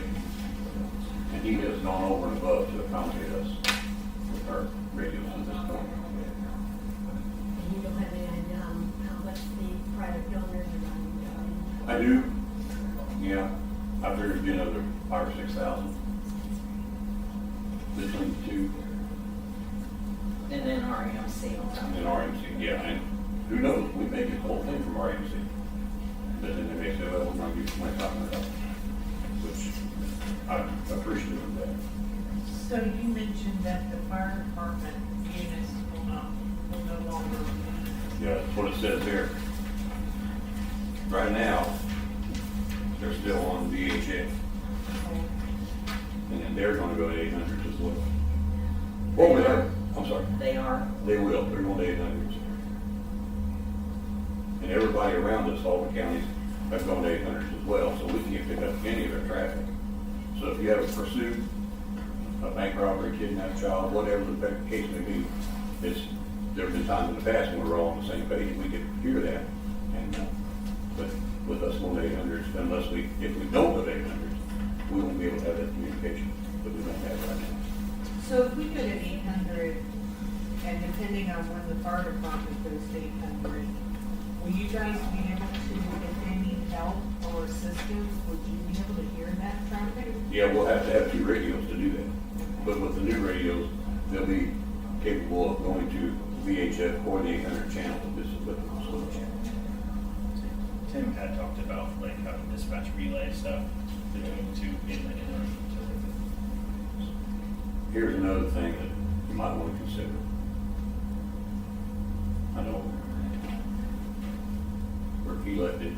Who's just talking about all the cuts that we're facing? If something happens and dispatch is done away with up here and we go to Wayne County, these are already set up to do that. Makes sense? I know there's been all kinds of scenarios run through everybody's mind with all these cuts coming down the pipe. And if that was to happen with these radios, we could already automatically go be in contact or be in touch with Wayne County. Or Franklin County or Fayette County, wherever the dispatch would go. So it's something to think about. And if you want to table it, I understand. I don't like the process. I I'm understand. not putting that on you. Yep. It was not on you. Yeah. I got pretty broad shoulders, understanding. Steve? What happens August 30th? What? That's when 911 is going live on the 800. Right now, we're trying to make the transition through VHF to 800. So you can use either one. Well, what's gonna be more detrimental than holding off on going with the 800, or you get the radios, Getting new radios. or operating the 800 without the radios? Well, Can we change that deadline? I mean, I can't answer for that. is it set in stone that they're going to 800 within 2 weeks? I mean, a week? The joke that's been here for the past month or 6 weeks is, okay, which radio are we using today? I mean, That's terrible. it is, it's almost a safety issue because you may have one officer trying to get out on VHF and you got this gentleman over here at the school screaming for help on an 800, nobody hears it. So, it's a conundrum as far as I'm concerned.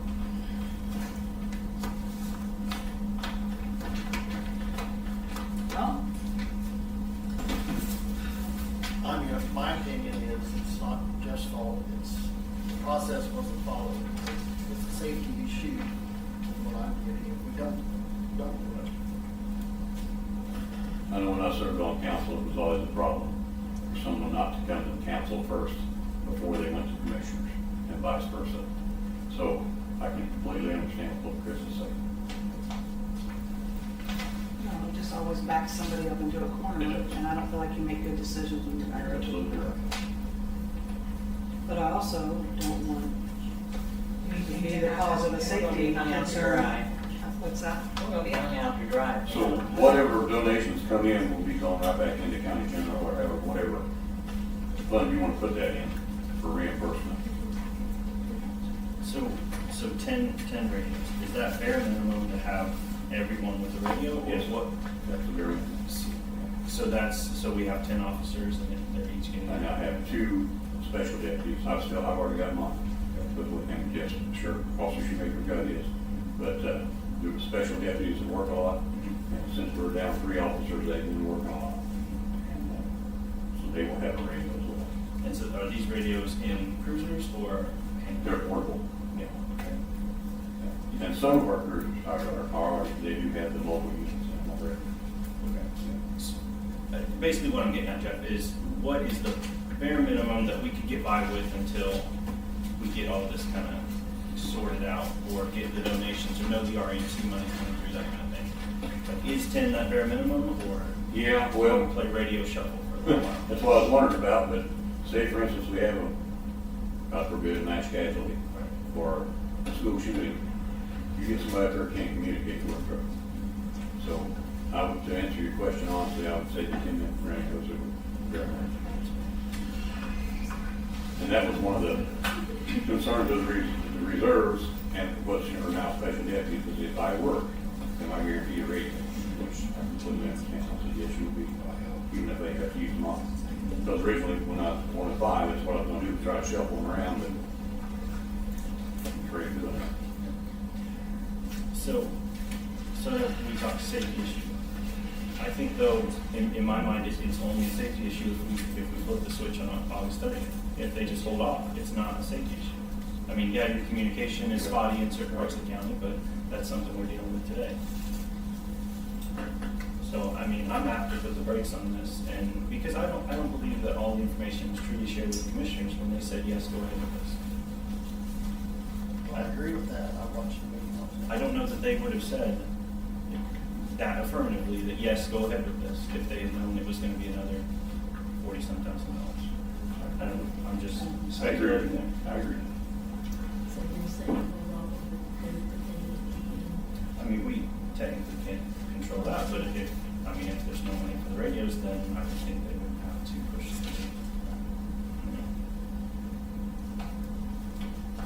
Well, you're gonna have to make a decision by October 31st, right? Yes. To get them at this cost. So, I guess my question would be, what do you want me to tell Gary? Want me to ask him to hold off or just cancel the order? Well, I think, or at least I agree, we should get the radios from him, and he's gonna maintain them. So it's just a matter of, the process wasn't followed. Yes. Other than that, all straightened out. Good. Well, this happens more than, But I don't see what the drop dead date is on changing. Yeah. It's our Why, question. why that can be, that's an arbitrary date, it could be any day. Okay.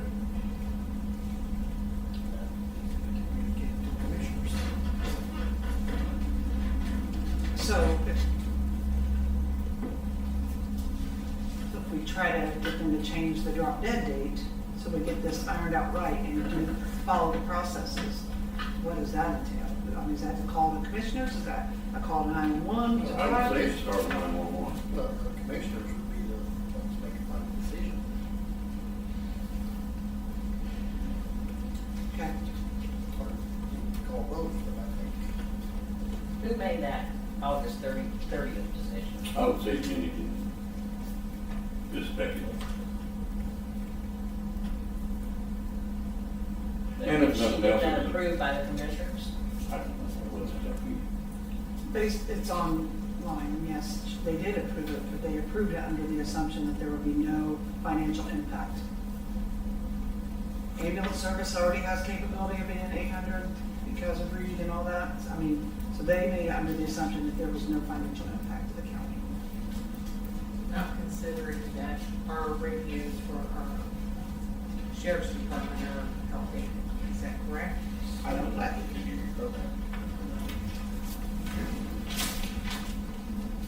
Or they also said you could replace them over time. The words used were, there was something like no emergency funding. And, additional appropriations, just that. Yeah, but that's not, she was right. It did not hit 911 fund. It hit county general. Well, Right. Well, that's not, Didn't pass it. that's not emergency in that manner. Like emergency as in we need the money today. What, Jeff, explain to me why you got 5 here at this price of 5. Well, I'd ordered 5 originally. Gotcha. That was 20, a little over 20,000. Gotcha. And then when it went to 10, that's why it doubled. So you already have 5 units. You would got 5 units up the office right now. I've been there. So you got much choice. Well, I was, felt like I was pushed in the deadline as far as what the price increases are gonna be, plus the deadline of going live on August 30th. Like I said, the joke was, okay, what radio are we using today?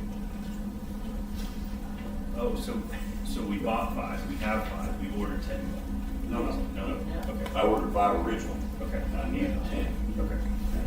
And he's already got the 5 he delivered the other day and I broke it for us. So. But, like I said, we can send those back, but I don't know what kind of repercussions that's gonna be. So I feel like, since you already have the 5, and I'm not happy about that, not happy at all, but I feel like we should probably go ahead and pay for those 5. We have them, we committed, but I think we need to hold off on ordering anything else. Okay. Is that fair? That's more than fair. That way Gary didn't get stuck with it. I don't want to do that to anybody, Nope. but Well, it doesn't have to be advertised again since you originally advertised for the whole amount, which Correct. is not gonna be that amount anyway. Right. Right. And then if you get donations, whatever, so we could just do approve 5. what do you guys think about that? Yeah. Marilyn? Yes. What's your thoughts? Well, I move we approve the $20,957.40 for 5 radios. Have on hand. And I'll have him hold off on ordering the other 5. So we'll make this addition $20,000. Well, wait a minute, which one's that you're paying for today? What's the difference? They're going 16%, so whatever 16% Just do a line. of 20,000 is. Yeah. Oh, it's almost $3,500. So you already have the 5 for $18,000. 20,000 something.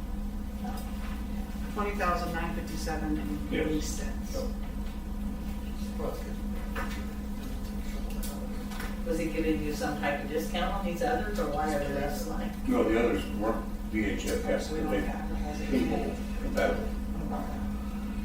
They're only 700, they don't have the VHF channel, they're only 700 and 800. And you don't need VHF. You gotta email standards. I don't think we You should. will need to use VHF for the backup. That's why I got the asterisk by the bottom bit. Find out and we got it. Yeah. Yes, yes. I figured it out, I think. So I feel like, even though the 41,000 was advertised, we'll approve the 90,000. Gee. Oh, that'd be great.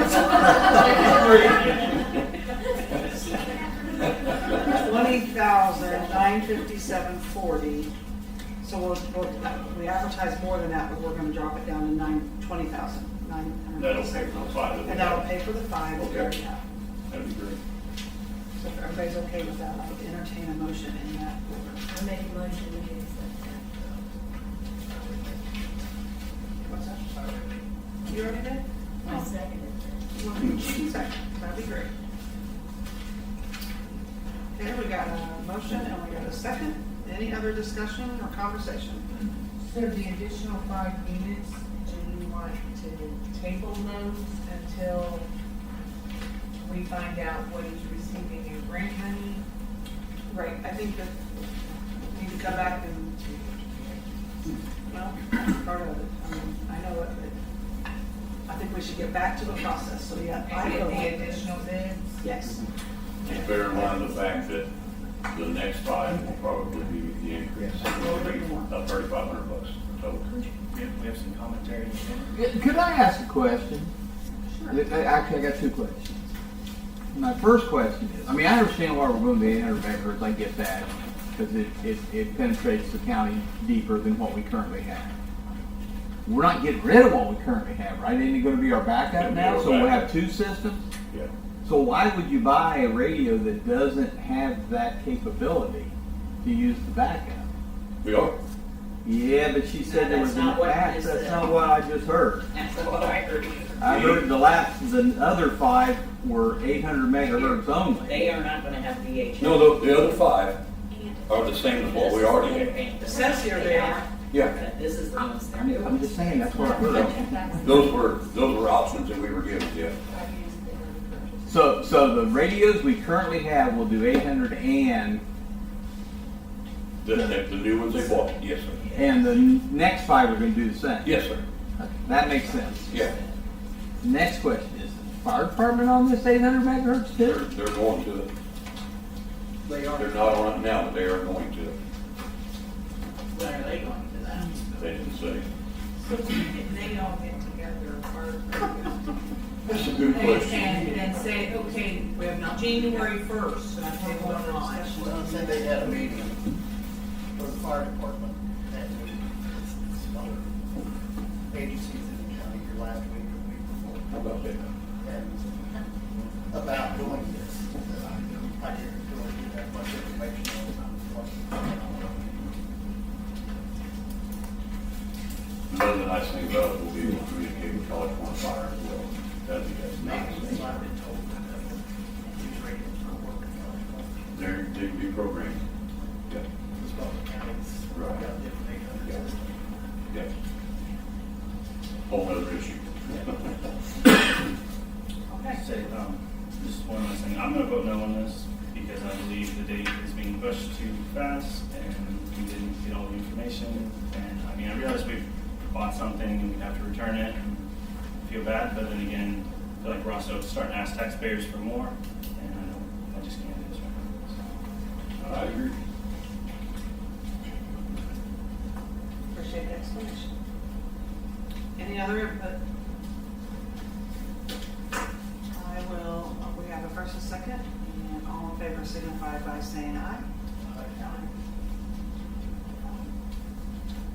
Those opposed, same sign?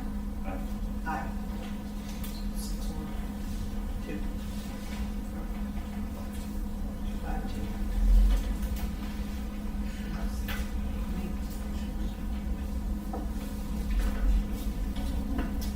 Okay, I think that was painful enough. I think I owe you another apology. I was under the assumption that we were going to talk about the SRO today. That's why I brought you gentlemen. it on the agenda. No, Sorry. it's okay, but you're welcome to do It so. won't take long. It's okay.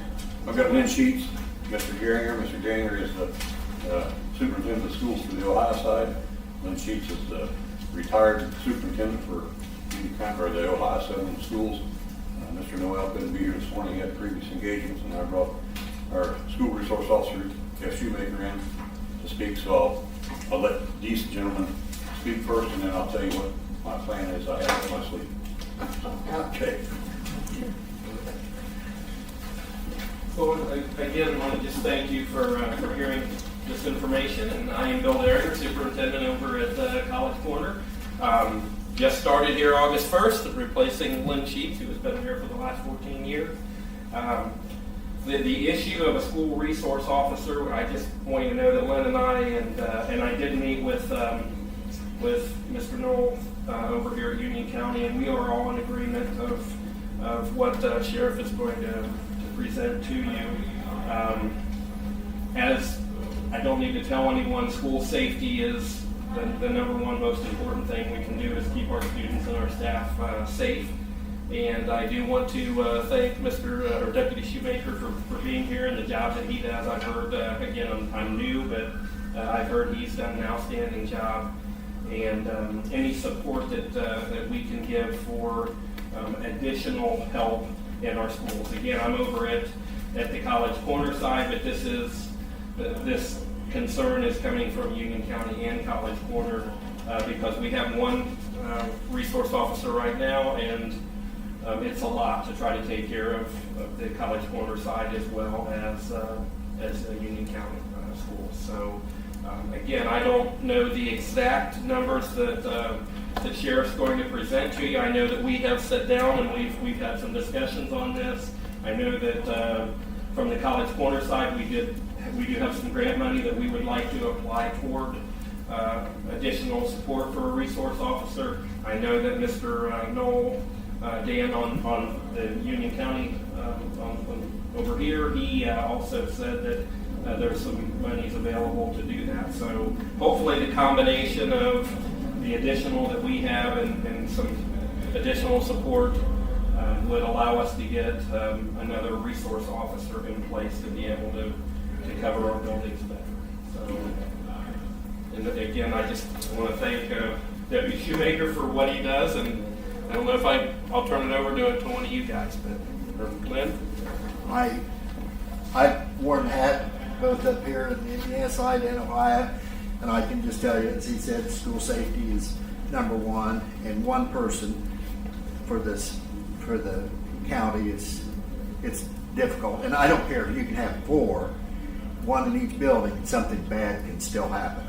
I'm not naive about that. But the other thing I want to say, Jeff did not ask us to be here. When we did sit down with him to talk about the possibility of a second resource officer, we volunteered to come, and if anybody had any questions related to the need, I think there's the need.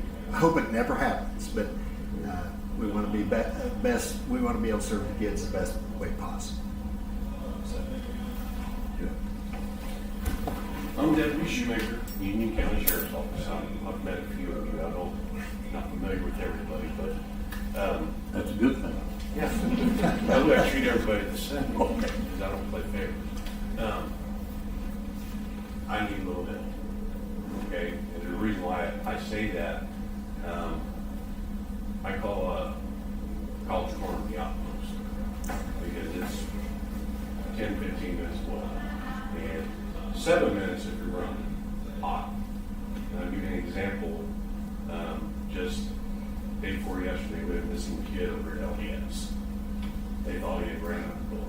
I was at College Corner. So I'm getting direction, where they last saw him, clothing. I'm thinking, well, maybe we'll find him on the street. It took me about 8 minutes to get over there. Well, what could happen to that kid in 8 minutes? They found him. He was hiding in one of the closets, but that's the kind of calls I get where I have to run. And I'm usually over at middle school, but I got to make my rounds over to high school, LDS, and the outpost, which takes a little time. And it always seems to be like any time there was something bad happening, I'm at the outpost and I gotta run back into town. So I need a little help doing that. I try my best, I got a partner, but she can't run that far that fast. My job as an SRO is, in a nutshell, I'm not there to say, ha, I got you, you're going to prison or whatever. It's not a pipeline to benefit. We mentor, we talk to the kids, communicate, build relationships with teachers as well as the kids. That is already starting to bear fruit. And what I mean by that is, I got kids that tell me things, bad things at home. And we get those taken care of. But if I had some extra help, it'd make my job a little bit easier. But the kids also get a positive contact with law enforcement instead of us coming in and taking dad along the way. So that's the reason that these gentlemen are here and the sheriff's here to help us with another school resource officer. So are you talking about leaving him on a college corner then? No, he will be responsible for College Corner and the middle school, and the second will be responsible for the high school and Liberty Elementary. But it would be quicker if I had somebody, like again, if I was over at College Corner and I had to, we'd have to.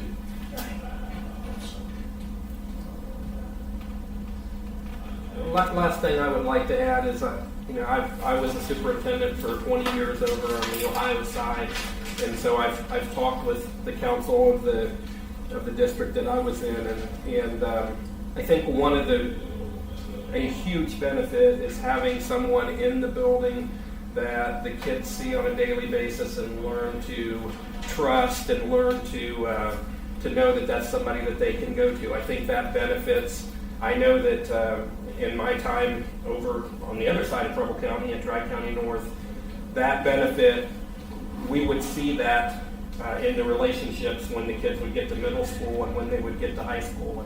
And I used to tell the council over in Lewisburg that the bottom line is that if kids aren't doing destructive things, if they're not making bad decisions because they had an SRO that was a mentor and could help them also, I think that's going to bear fruit 10, 15, 20 years from now with better citizens out there as well. So we all know how horrible it is when something bad happens in a school, and like Deputy just said, if he's over at College Corner and something happens at Liberty Elementary, there's already someone here. If something happens at, and he's on his way back. So if something happened over at College Corner, I would expect the person here would be heading that direction to assist. So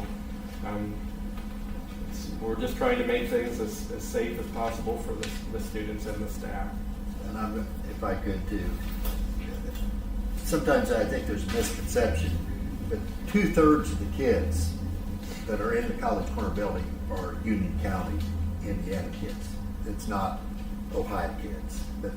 And the College Corner, the agreement that was in 1995 that came to be, College Corner does pay a significant amount of money to Union County to educate all kids. But I think the key thing, about 2/3 every year of the kids in that building are in Union County kids.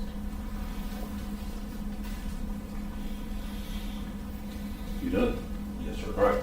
So here's my recommendation. I'm gonna make this quick because it's about dinner time. We talked with the gentleman before me in the nice suit was talking about the proverbial bucket that you dip out of. I'd like to think that with all this going on, that I'd like to put some water back in that bucket to replace what I've taken out. Here's what I would like to do. First off, I'd like to have, and I've talked to some of you individually about having a female SRO. And with that being done, she could be responsible for de-escalation in restrooms. She could have a little more freedom to go in those places than Shoemaker does. And then also, I've talked to the State Board of Accounts. They said if I would have her work at the schools 9 months out of the year, or whatever their school calendar is, we figured 220 days. right now, she's a jail officer. She could come back and work in the jail to cover vacations and days off, things like that. And she would also have a year to complete the academy. Okay, with all that being said, I've met with John Edge, I've met with Mr. Noel, I've met with Mr. Geringer and Lynn, and they are gonna put up the majority of the money. Union County wants to come up with $19,000, maybe just a little shy of $20,000 to make sure everything's covered. Here's how I wanna cover that. I've got over 100 weapons up to jail that have been seized, turned in, found, things like that. I've got permission from the judge. There's a statute that I can have an auction. Jeff Franklin is in the middle of inventorying those guns now, or those weapons now, and we're going to have a sale. And I was going to take that money and put it right back in County General to fund the school resource officer, our part.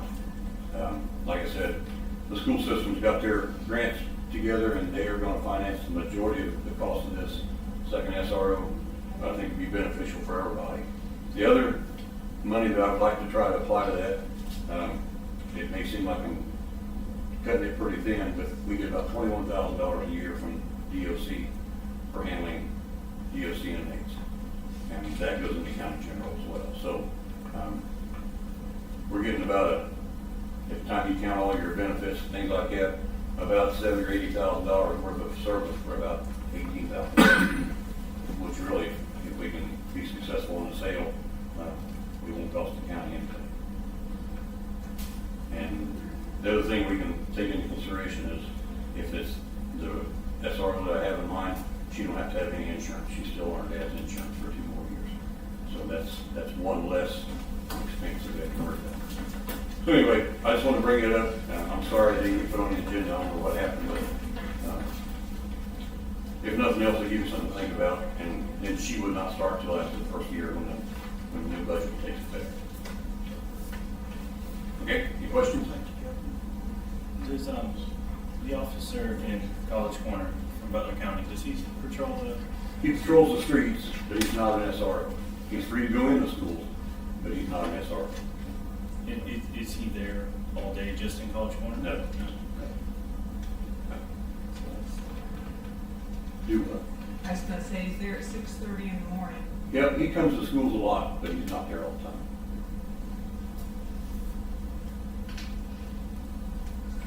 And it's like Deputy Shoemaker said, as far as he's concerned, our own state lines is. Any other questions? Is this in your budget? Yes, ma'am. Yep. Do you have an estimate of what the guns would bring at auction? I'd be afraid to say that. There's so many. There might be a gold-plated or a silver-plated .357 Magnum might be $400 or $500, and I've got an AR that might bring $700 or $800. So, and I do have 2 up there that are Vietnam-era weapons that will bring $30,000 to $50,000. However, I can't sell those. But it just gives you an idea of the range of the prices on. So which budget would we pay this $19,000 out of? Probably County General, unless you put them in public safety. I don't know. Because it's not in the budget now. Okay, no. It would have to be approved for 26. Yes, have to be approved for After the 26. position is approved by commissioner. Yes, We're going to take away that officer now. it's out of public safety now.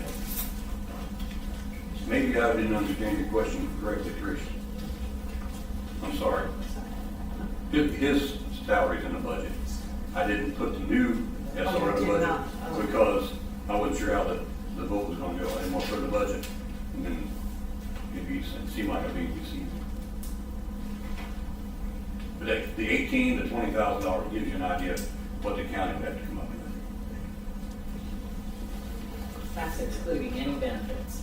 No, that's everything. We figured everything in taxes, FICA, the whole 9 yards. And I had originally told somebody that I was not going to provide her a vehicle. That changed. I've got a school vehicle up there that, in case she has to go down and back up, Deputy Shoemaker, she needs a marked vehicle. So she'll use more marked. We won't have to borrow one. So we didn't end up deciding to sell that truck then? Oh yeah, we sold the truck. They brought $12,000. It died on them in Indianapolis, but it still brought $12,000, and that went back to the county.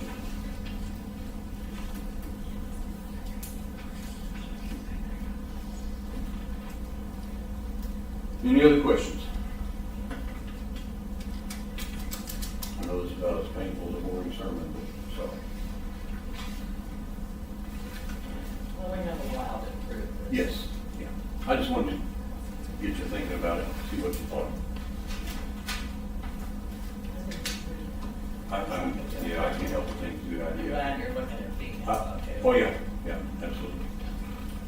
And then eventually she'll work into if she can be qualified to work the road, which would be the first female officer in Union County to work the road. Well, I think we appreciate it, Jeff. All right. Appreciate it very much. I was just trying so many different scenarios of how we can fund it without being painful to the council. Yeah, since we gotta get that radio. Sorry. That's okay. Yeah. All right. Thank you. Thank you, John. So I'm due back at 1 o'clock? Thank you. Maybe 2, maybe 3? It's before then. Okay. Well, let's entertain a motion to adjourn. Second. And then, I need a motion to adjourn and then take a quick break and then come back. It's Chris and Bonnie. Yeah. All in favor, signify by saying aye. Aye. Any opposed?